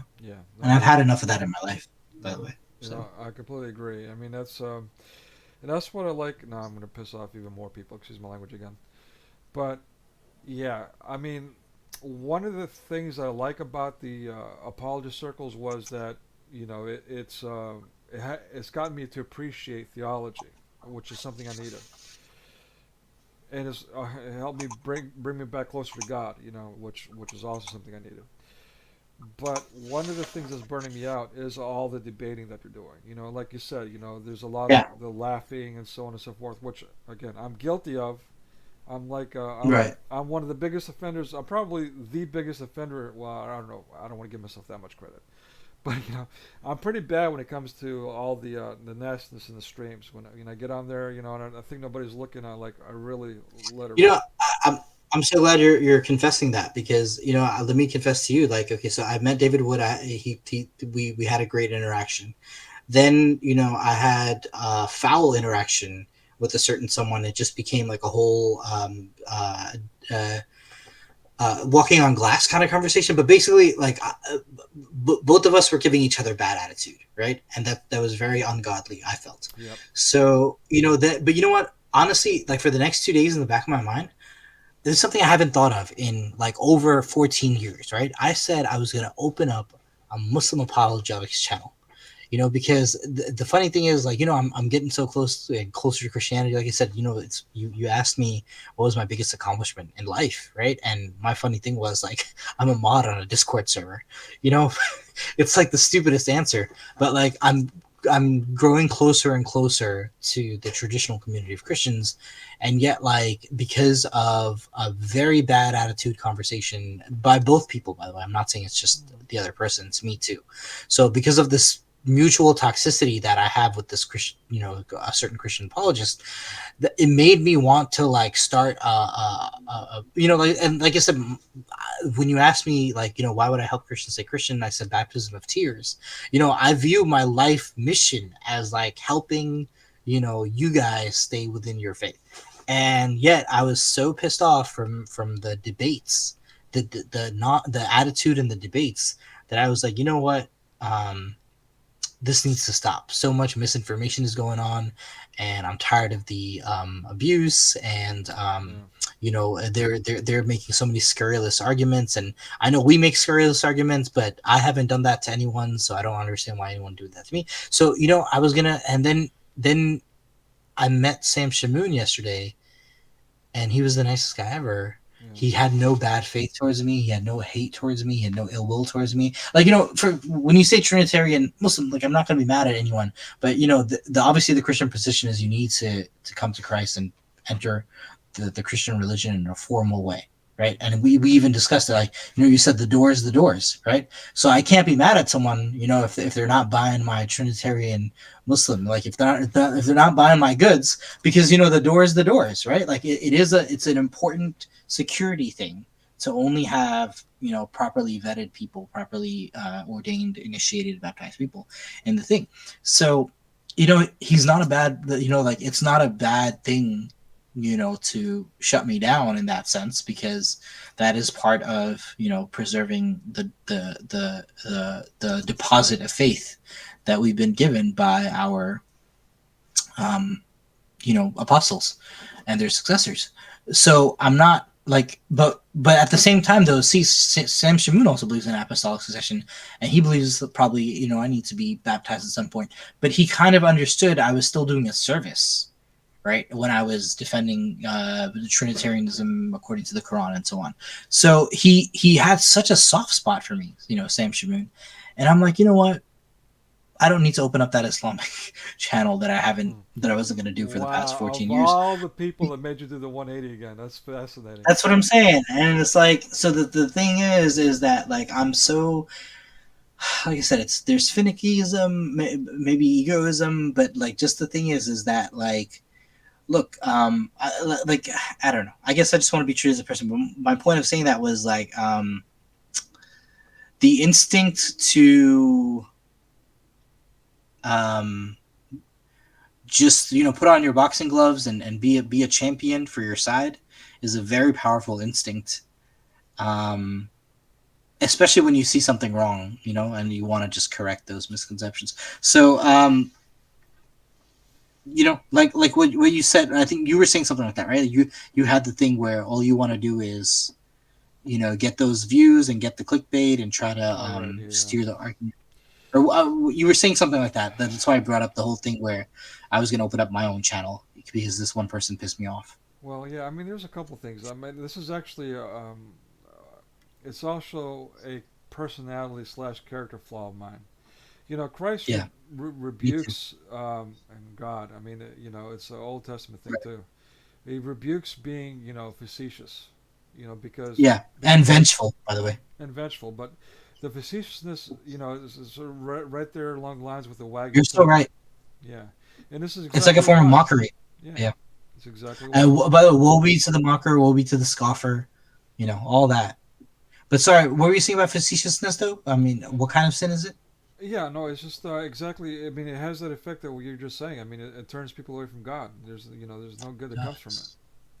It and really that's does. yeah, and that's why these let's call them what mass media calls them, these fanatical Christians are portrayed as being so stiff because they fear that they don't want to be that person, and so they try to stay away from that kind of thing. I mean, to s- to the degree that they can. But I need to get away from it because this has been a personal struggle for mine. You The know, debates, like I said, it's not even, I'm not a toxic person. And I think I've been telling you for the past 2 hours, like, I don't want to win a debate. Like, I would never want to win a debate, even if I'm right. Like, you lose the humility that you could be wrong about the next thing, or you could not lose. Knowledge is a two-way street. Like, I could learn from you, you could learn from me. It doesn't matter. And but like, even like, Sam Shamoon's been an apologist for like 25 years. When I was still learning how to do grammar properly. So like, the fact that he would not only back me up but say I'm doing a good job, it's kind of, but he loves to correct everyone. He thinks, I think one time, like, Sentinel Apologetics is my friend. He said, like, Sentinel, he wasn't doing you're not really helping over here, like, that's why I had to come on. So Sam is not impressed by anyone else, yeah. by the way. So, but he He was saying I didn't need his help. I was doing a good job fighting on my own. But You know, no, yeah, sorry. sorry. Go ahead. No, I'm just gonna say I'm taking off on a tangent.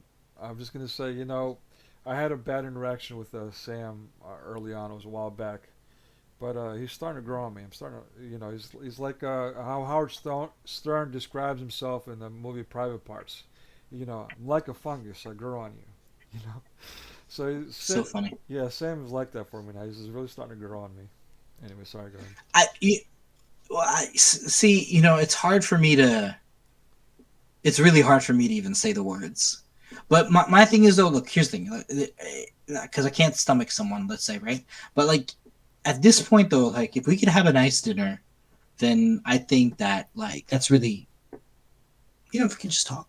Like I would want to hang out. I would want to have a discussion. Like in other words, like you can see me as a person, right? Right. So that's all. But the funny thing is, like when Christ says you will become fishers of men, I guess this is related to your Great Commission question, right?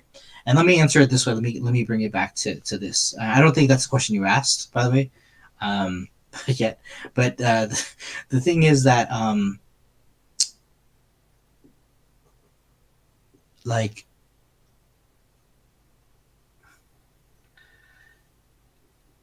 I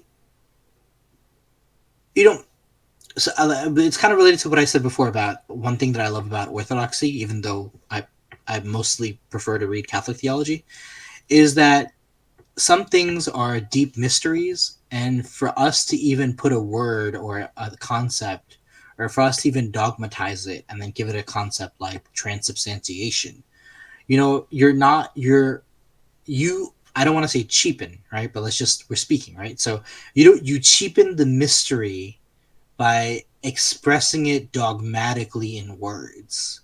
And that's according to Eastern Orthodoxy. That's a Latin like flaw in thinking, fallacy. That's a Latin tendency to dogmatize everything, and therefore say that like this dogmatic description of this mystery is the only or the valid or the truest expression of that mystery. And the Orthodox are like, hey, you don't have to put it in words. Like, we're not saying you're wrong. We're not saying anything you're saying is wrong. But for you to put into words cheapens the mystery. That's why we're not putting into words. But you can say that if you like. But we don't have to. We don't have to put it into words. So therefore, we're not going to sign on to your theology. But we're not saying you're wrong. So, and so the thing is, though, it's a difference in mindset. It's a difference in mentality. It's not a difference in belief at all, actually. So that the body of Christ is present in full in the Eucharist. So the presence of the real presence, the true presence of Christ, is in the Eucharist. So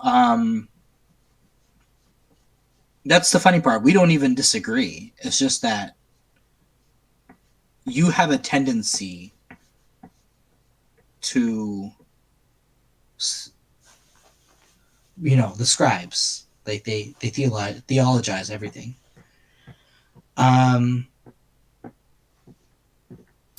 So Sorry, are you? those so just about done. Sorry. So the thing is though, I only want to be, as a person, this is something I try to extend to other people, right? I'm not going to treat you based on how I've heard about you. I'm going to treat you based on the way you've treated me, right? Yeah. So even though the whole office might hate a person, I'm like, well, they don't seem crazy to me. They seem rational, like they don't want glare in the eyes, and that's part of their contract. That you have a right not to, have sit by a window that's going to cause a glare that's going to give you a headache. So they're not crazy. They're just they're just asserting their rights. So I always try to give people the benefit of the doubt, and when somebody, even like I said, lifelong apologists, David Wood, Sam Shamoon, will give me the benefit of the doubt, will give me the kindest courtesy. To me, that actually, this is why it's a big deal. Actually, that thank you for letting me finish. It reflects the genuineness of Christ. And that's why, like, you don't have to put into words whatever category I am. Trinitarian, not Muslim or Christian or half of both or neither, heretic, whatever you want to say, right?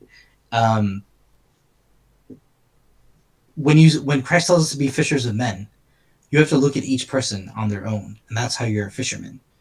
because if you're trying to get this fish in the water, you're not seeing them as a Samaritan or a woman, Mm. or something like that. You're just someone who we're going to try to bring you over to the truth, Well said. because that's the Great Commission. Yeah. Yeah, good call.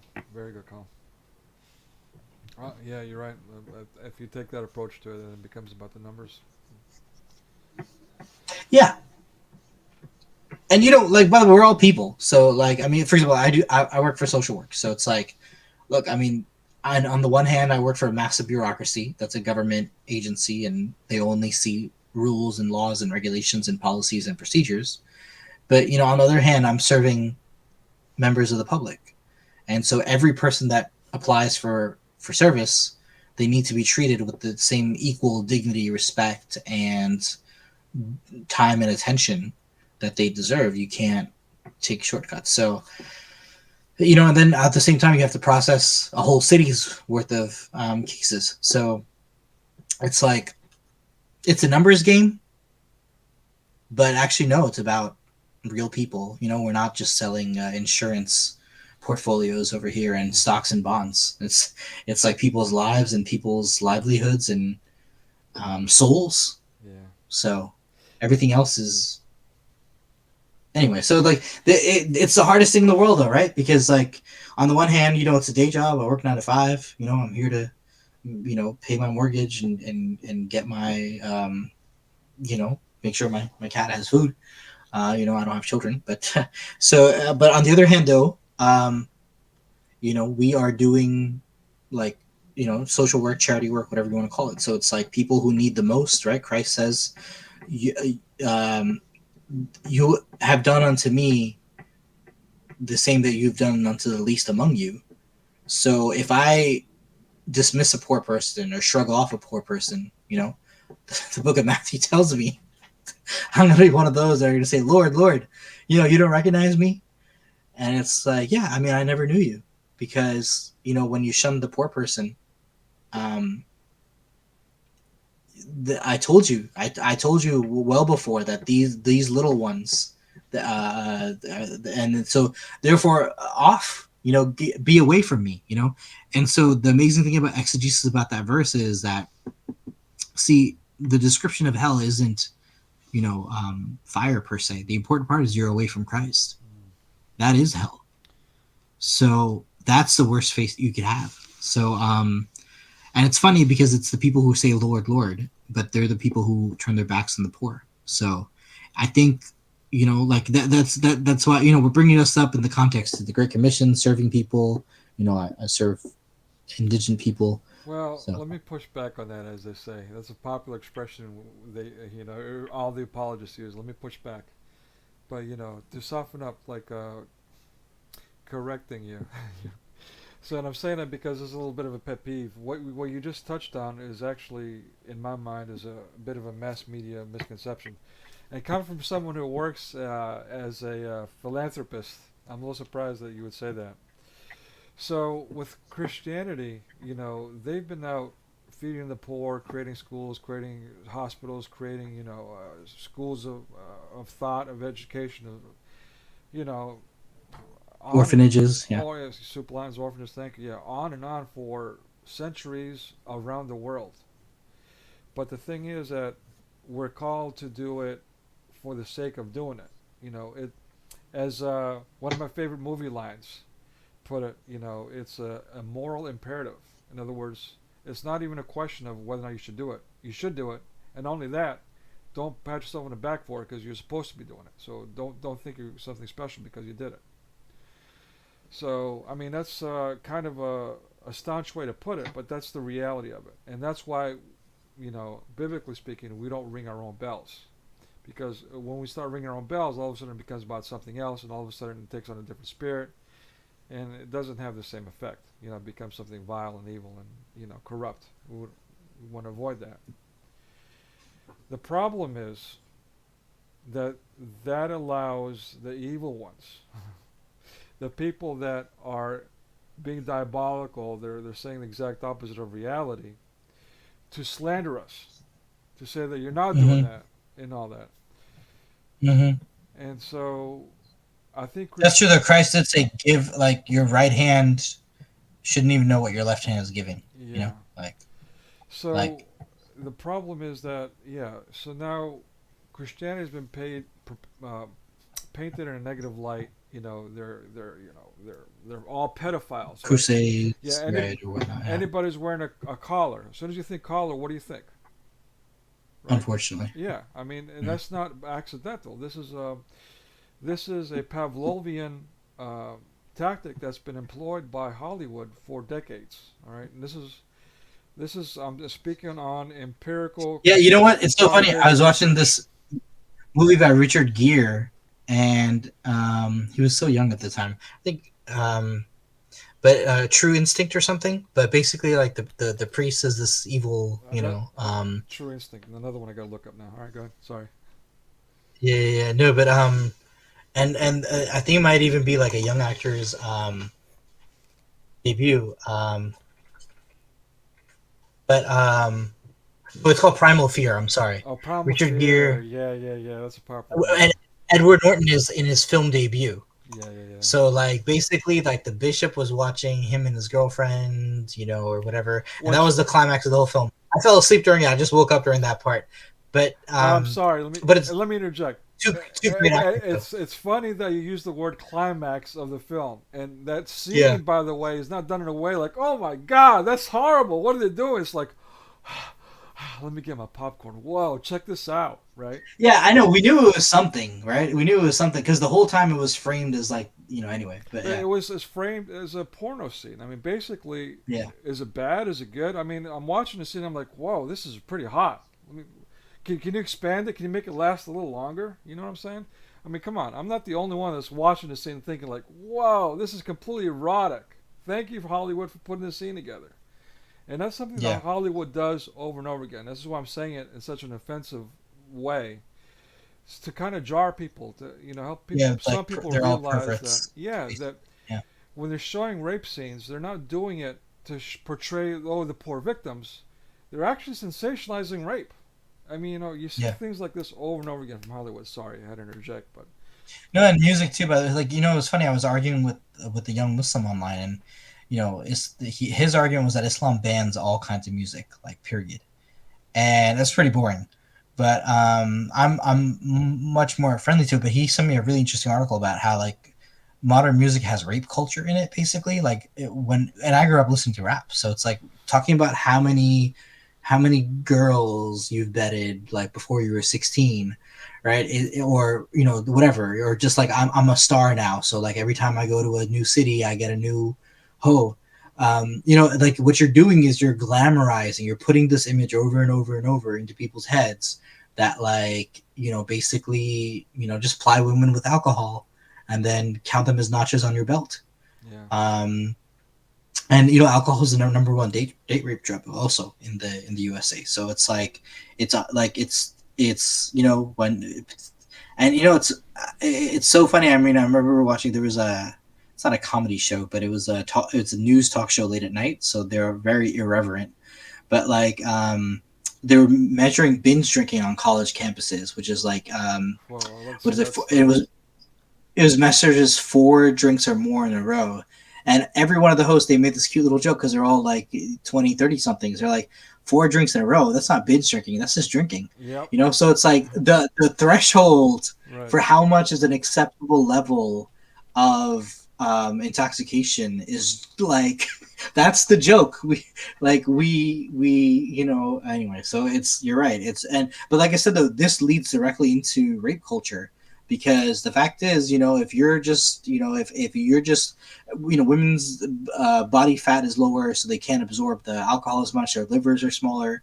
So if you're just like increasing the threshold of alcohol everyone's expected to drink, it's going to lead to a lot more rape on campuses. So it's like, but the other crazy thing is the times of this thing where, look, imagine the star of the college football team, um, he's like basically a demigod, among these small towns.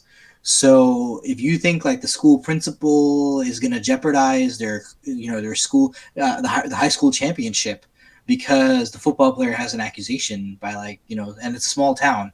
If you think the sheriff's going to charge, the high school quarterback, if you think anyone's going to testify that they saw any kind of, so the amount of rape in small towns by athletics, is something that's like if no one will prosecute, if no one will testify, then basically, the crime never happened, basically legally. So it's it's shocking. You're right. So like the amount of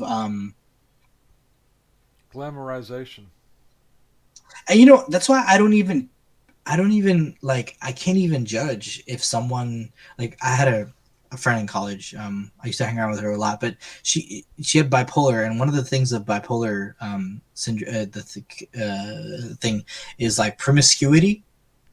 So like if you have a mental illness that causes you to be promiscuous, I don't think like you can judge such a person. But the thing then becomes like, if you're taught that, then you're also not responsible, right? That this is simply, anyway, it's kind of, it's really hard. It's really hard to break away from. Okay, I'll grant you that it's hard to break away or change habits. But as far as not being responsible, I think we need to get away from that mindset too. Like as adults, I think, especially if we're aware of our behaviors and the implications, then we need to make it a point to change our lives. I mean, if people can quit crack cocaine and they do that, then nobody else has any other excuse for anything else that they're doing. Yeah, okay, well, first, before we get to I want to do a content warning over here, okay? But the thing is, though, I sent in the link, the Les Miserables that I liked. It's from 2019.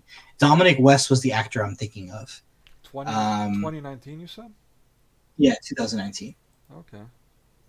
And Dominic West was the actor, and he's such a great actor. I forgot where I saw him, but I saw him in another show. I'm like, oh, he's the guy here? So,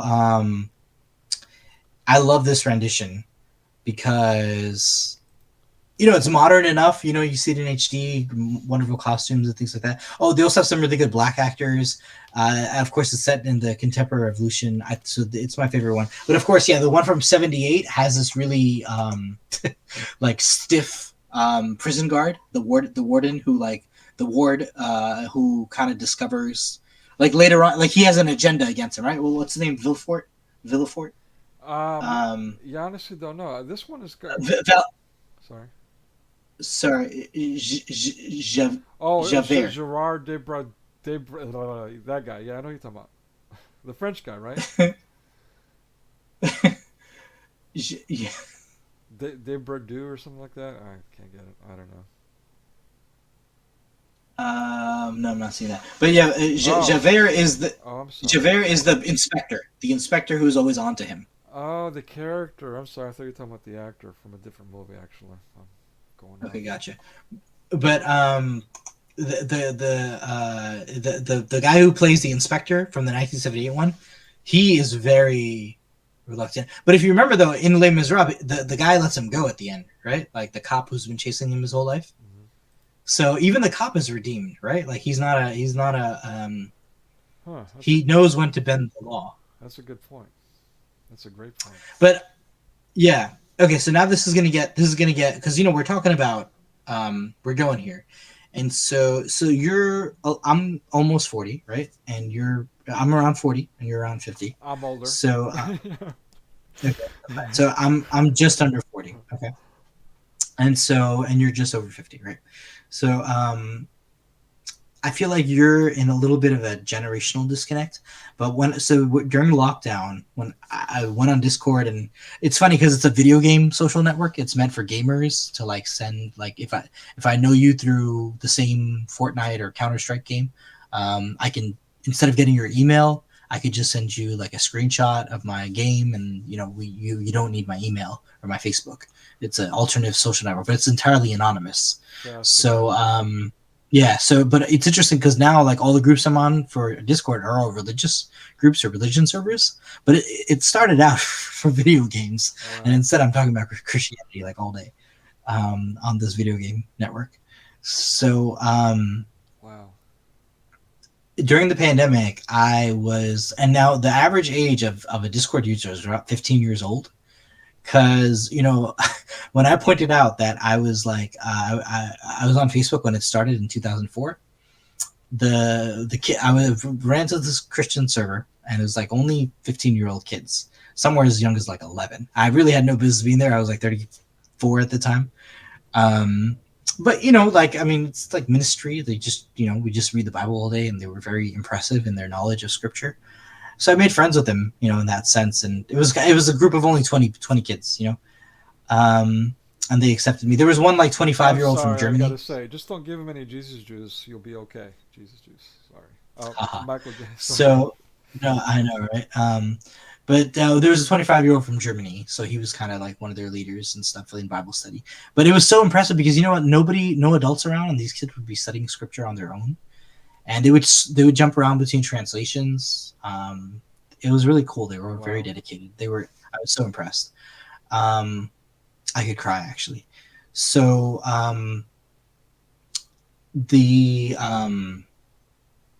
but one day we just ran into, because we would talk about scripture all the time. I think maybe, I don't know, there's often discussion of chastity and things like that. So, or no, we were reading the Beatitudes, and Christ says, like, it's better to pluck out your eye than it causes you to sin. And it wasn't me, because obviously, like, I understand I'm talking to teenagers. I'm like twice their age at this point. And so I'm only there for theology. I'm not even there for like personal stuff. I'm not, in fact, the whole time I was thinking I really need to make friends my own age, but we were all during lockdown. So we were all just like stuck with our online communities. So, so when we were talking about like, your eye causing you to sin, somebody else had brought up pornography, and I pointed out that I had seen something pornographic when I was like 14 years old, and the kids in there said, like, I saw stuff when I was 9 and 8, and so I shared with them because like I'm older, like you would argue wiser, but honestly, this is a difficult subject for any age. Also, I'm not their parent, so there's very limited stuff that I can actually advise a teenager on. Yeah, good call. Right? Yeah, and so I'm not in the habit of this conversation, or so.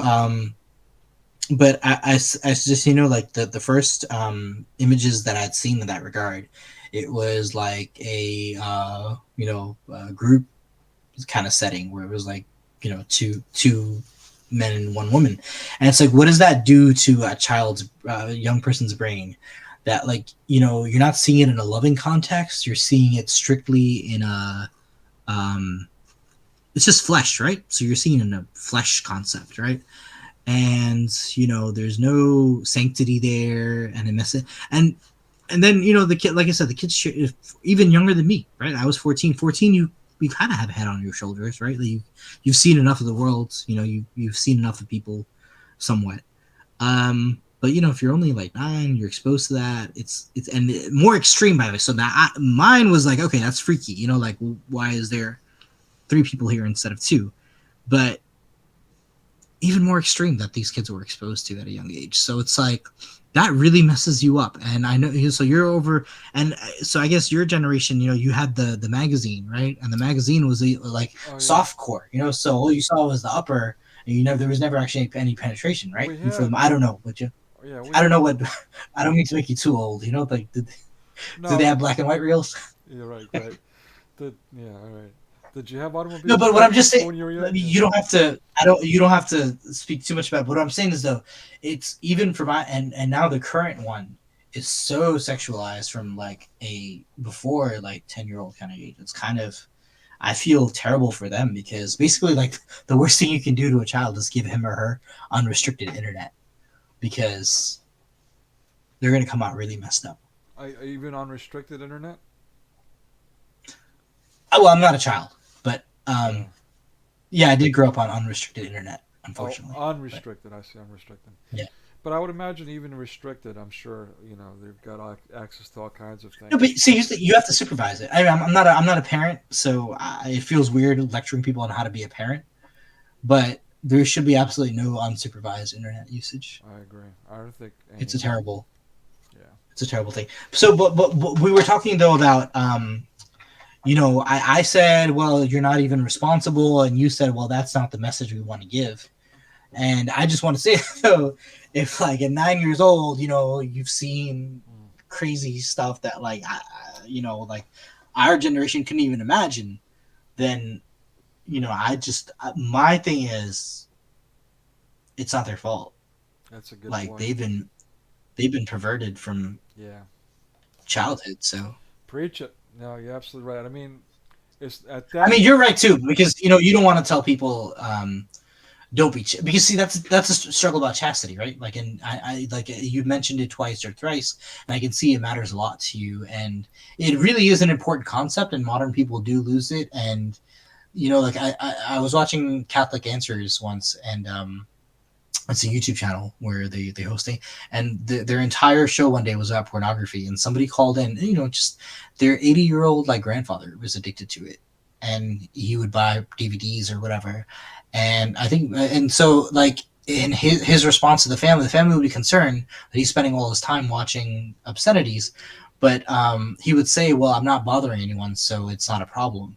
And so it's like, how do you explain to somebody actually it is a problem, you have a problem, because you're not doing anything else, you're not even coming downstairs anyway. But the thing is, though, even having a discussion, like nobody wants to talk about an 80-year-old who has a problem, so it's so crazy how it's such a difficult subject. And so therefore, like, I understand why you'd be concerned if my message is, well, it's not your fault, you don't have any responsibility, because how do you get out of it then if you're telling people it's not your responsibility to Well, get out of it? well, my message was to adults. It's not your responsibility. Children, that's a whole other thing. Yeah, you're absolutely right. When you're speaking about children, then yeah, definitely they are victims, and you can't blame children for what they're being subjected to. Literally, I mean, it was like during the lockdown. I think it was 2020, 2021, maybe 2021, when the San Francisco gay choir did the song that went viral. About how they're coming for our children, and they're literally singing about how they're going to convert our children to homosexuality. And this was before Disney even came out and made the public statement. Yeah, well, we're going to be pushing homosexuality on children. Like, first of all, why is sex and children in the same sentence? Mm-hmm. And the conversation needs to end there. So I don't understand why a civilized society is not holding anybody accountable. Any public agent that comes out and publicly says, I'm going to sexualize your children, should be arrested on the spot. Why has that not happened yet? Yeah, I mean, and the it's there's a guy named Michael Savage. He's on the radio. Oh yeah, I haven't He's like heard that guy in pretty like a like couple of decades. Yeah, sorry.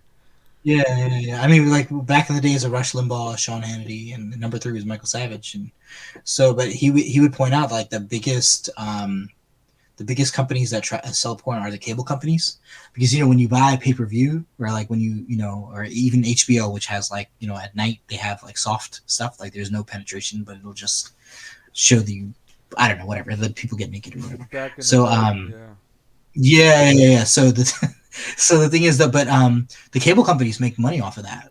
So like on the one hand, right, they're selling you your news, CNN, MSNBC, or whatever, but they're really making their money off of that, people buying that. And then, so therefore, like Comcast, Time Warner, like they we think of them as like, oh, they're just media companies, they sell CNN, but it's like, well, they're also delivering other content, and they're very powerful because they can block, like they get mergers done all the time, and it's like we have all these antitrust laws, but every time a media company wants to buy another media company, it sails right through. Like you're not supposed to have one company that owns all the radio stations, but you have a company that owns all the small newspapers. And And now brace yourself for a minute. All right. yeah. I'm going to demonstrate now to you what one of my students, who is probably, if I'm going to put a number on it, actually, no, he told me. Let's say 10 years old. I think he said 11. He's either 11 or 9. Let's say 10, give or take. A 10-year-old kid. All right, he's getting close to puberty, but still prepubescent, pretty young. This is what he did to me the other day. Might have been yesterday. Just out of the blue, started doing that to me. Hmm. Where else did you just recently see that? Oh, you didn't catch Where? the Dalai Lama doing that? Oh, okay, the tongue kiss sucking thing. Yeah. Yeah. And so why do I have this Asian kid doing this to me out of the blue? I won't stop doing it. Like I just ignored it and kept teaching the class. But I'm trying to demonstrate that. Yeah, I mean these kids are being targeted. It's not a coincidence what they're being subjected to, especially when the head of the child organization Disney is bragging that they're going to be promoting homosexuality. Homosexuality, sex. There's sex in there to children. That should never be okay, ever, ever, ever, ever, ever. I don't know. I'm sorry, we're going off on tangents here, but not really. Like, I don't know. Yeah, no, we were. I mean, it started off in um,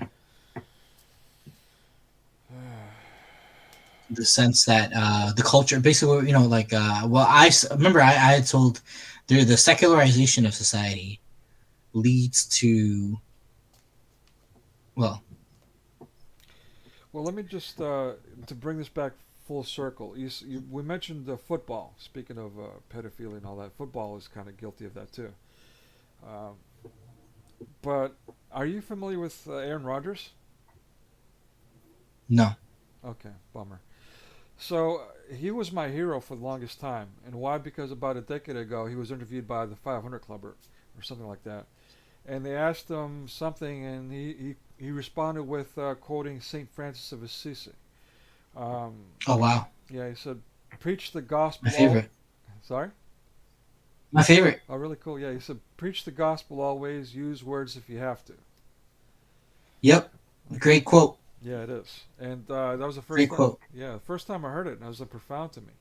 But ever since then, I've been struggling with that. I'm like, well, sometimes you have to use words, and I think in today's day and age, in the age of communication, especially when we're all on the internet, especially COVID-19 lockdown, we're forced to go on www. Words are absolute necessity. So Yeah. I think, Well, I mean, like, could I elaborate on Saint Francis of Assisi's statement? yeah. Well, let Like, me just remember I let was me just let me okay. Go add ahead. this caveat to it. Like the reason I'm saying that is because I'm trying to reinforce that the theology, which I'm now obviously appreciating, that is important because the conversation of why the words are necessary and why the back four is necessary. Yeah, we need to be careful. Don't be facetious and do it in the right spirit and all that. I agree. But yeah, the theologians are necessary. They need to be out there fighting the good fight because some of us don't have that capability. Sorry, that was it. No, so the preach gospel if necessary. Preach the gospel always. Use words if necessary. So when I was talking about how, look, by the way, I mean, I never thought David Wood could be nice to me. I never thought Sam Shamoon could like bring it down a notch to me. Um, but it shows they don't hate Muslims. They don't hate people. Yeah. They don't have any hate in their heart. That they're able to. That they have this apologetics thing. They love the Lord and they want to defend truth and all that. But like, are they mad at me for being me? No. So in other words, like, that to me, that one thing softened me so much, and that one debate that I had that went the other way hardened me so much. And so it's the fact is that a random act of kindness can go so long, so long, so long, so long. And that's how the Lord was, and that's how, that's why he was always teaching compassion even for his enemies. Is because the funny thing is, like, the one thing I realized after coming to Christ in 2009, the way our society works is like it's all a giant chain of abuse, right? If your boss yells at you, you go home. I mean, just saying, right? Like this, you go home and beat your wife, and your wife beats the kid, and the kid kicks the dog. So like the whole chain of abuse is going on. This is all people do, like all day, all year, their entire lives. They're just channeling the frustration that somebody else gave them, and they're taking that negative energy and just putting it on you, and it's not really your fault. And by the way, like, if imagine you were raised like that. Imagine that's the kind of parents you had. And by the way, I'm not even pointing to one people or a group of people. I'm saying at the end of the day, all of society and every single person is kind of doing this. You're just kicking the dog because you got kicked, you know. So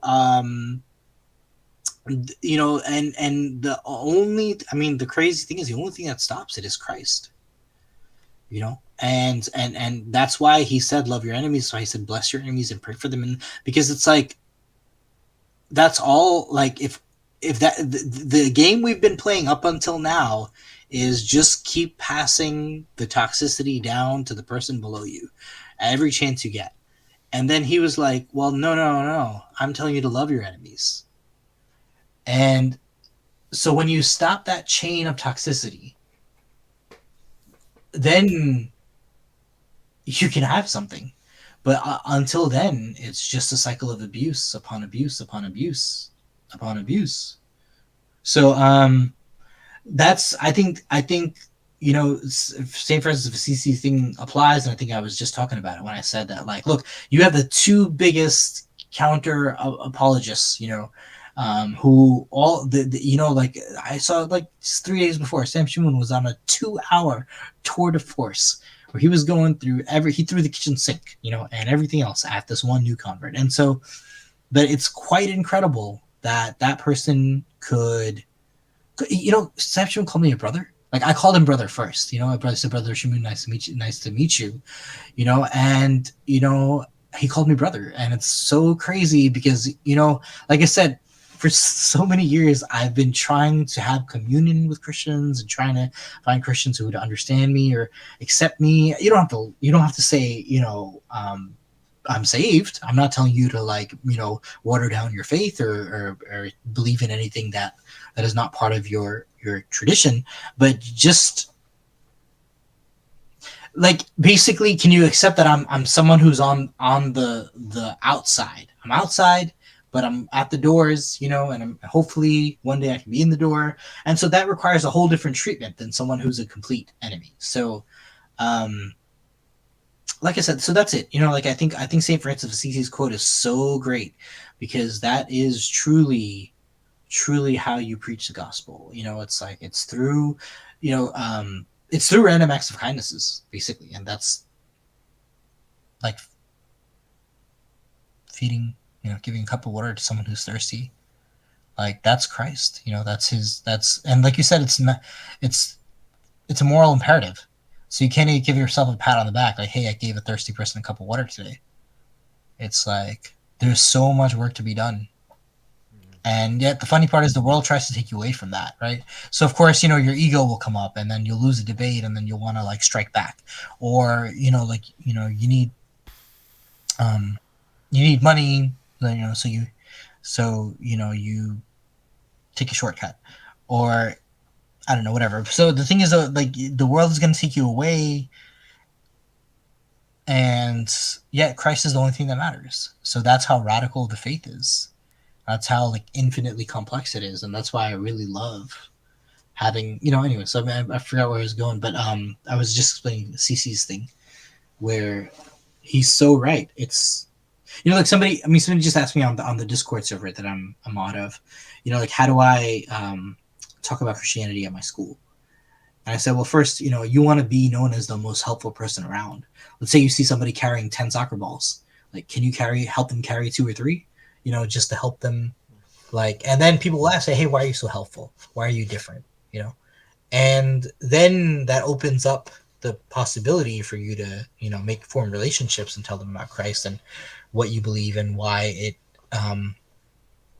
causes you to be a certain way. But yeah, I love that quote.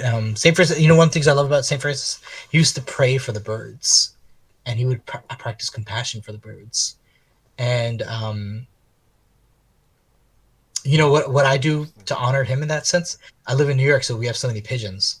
If I see a pigeon crossing the sidewalk, like in front of me, against me, I will let the pigeon finish crossing from one end to the other, and then I will pass. I'm not going to. But I'll tell you, when I was a 10-year-old kid, you know, this is my St. Augustine Confessions thing where I like to eat the peach from the orchard that's not mine. I used to kick the pigeons. Like, well, I mean, they would always move out of the way, but I used to like, kick the pigeons away because I'm a person and, I'm a 10-year-old human being and that's just a bird and it better get out of my way. But, St. Francis of Assisi really taught me that a pigeon has the right of way as much as you do.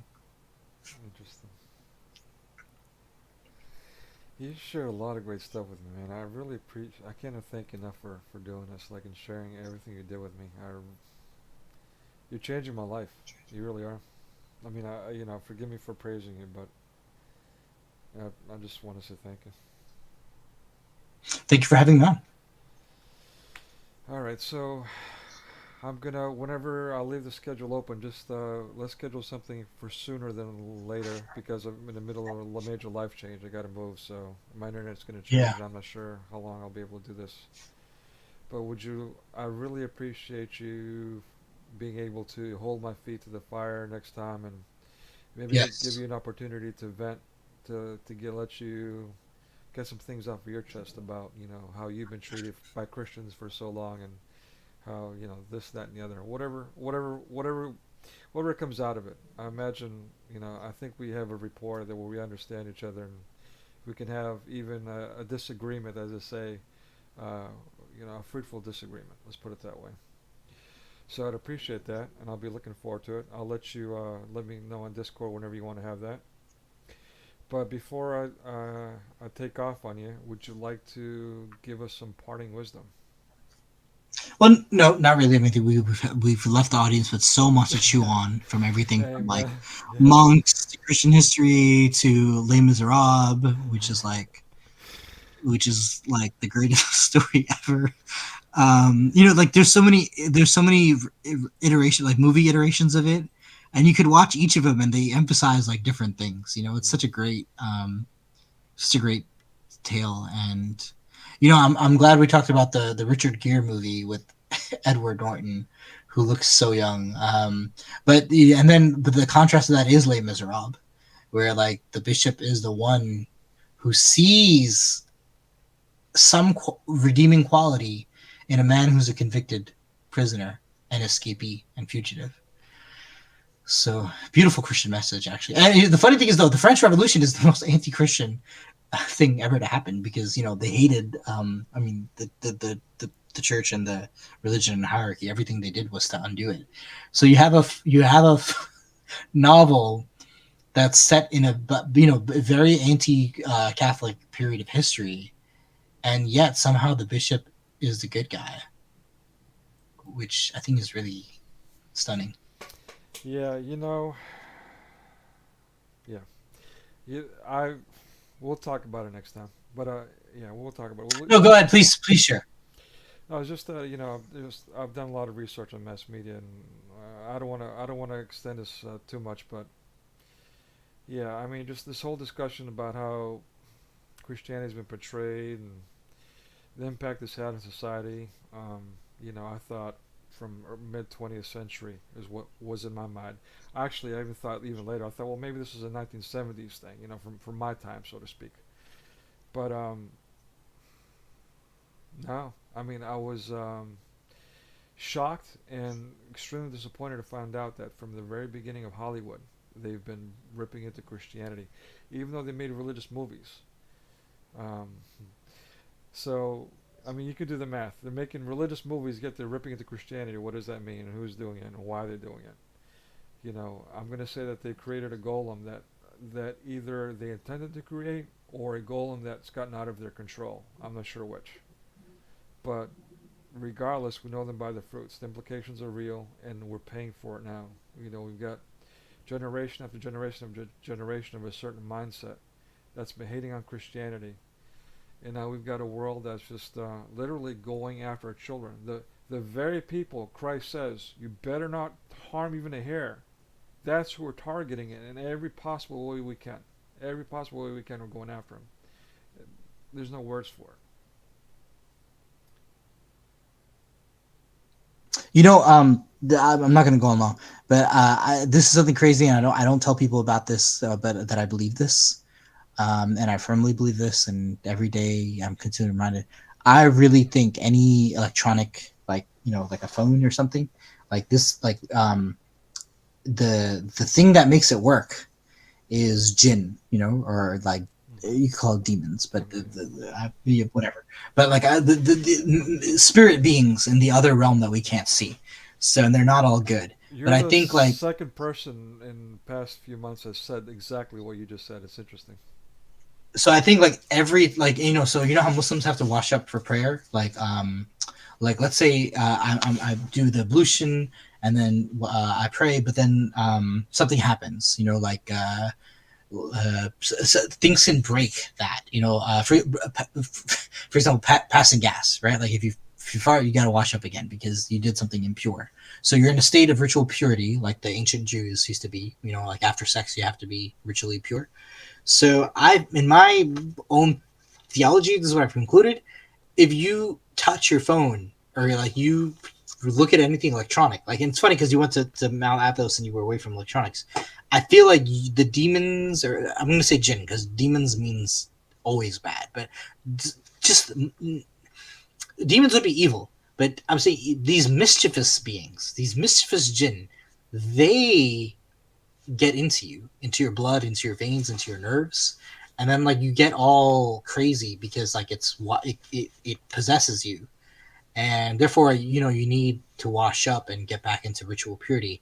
But yeah, I think electronic devices are powered by jinn, and they go inside you, and that's why like um I would extend your criticism of Hollywood to iPads and cell phones and even computers. As great as it is, we're talking like from 2,000 miles away.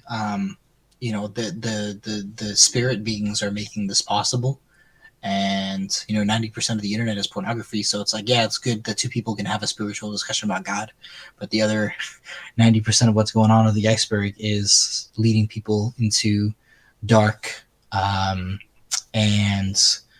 addictive forces, which is even more dangerous. I agree with you. Yeah, it's funny. You just triggered a memory about the desert experience I told you about. Like, I'm actually gonna title my book after that experience: 33 Days on the Holy Mountain, and then what? So, yeah, yeah, yeah. So that was actually my first experience in Monathis. And when I went there, my phone suddenly just stopped working. Just inexplicably, just did nothing. Like, Ha. and then I could never, Yo. yeah, I could never. Yeah. To this day, it doesn't work. Like, there's nothing I could do to it to make it even a spark or nothing. It's just dead somehow, completely dead. But the last time I went to Mount Athos, ironically, this one is a little more easy to brush off. But my hand, I somehow lost grip of my phone and it hits the ground and it just shatters, like it breaks. So that was my last experience in Mount Athos, and it just so happens, I don't know. It just maybe it's a crazy coincidence, maybe not, but I think both of Yeah, those. no spirit beings allowed on Mount Athos. You got the signal. Yeah, Only holy angels. yeah. Long story short. All right, brother, man. Thank you. Thank you. Yeah, thank you for doing this, and just let me know whenever you're ready. I'll be looking forward to it again. God bless Have you. a great day. Bless you too.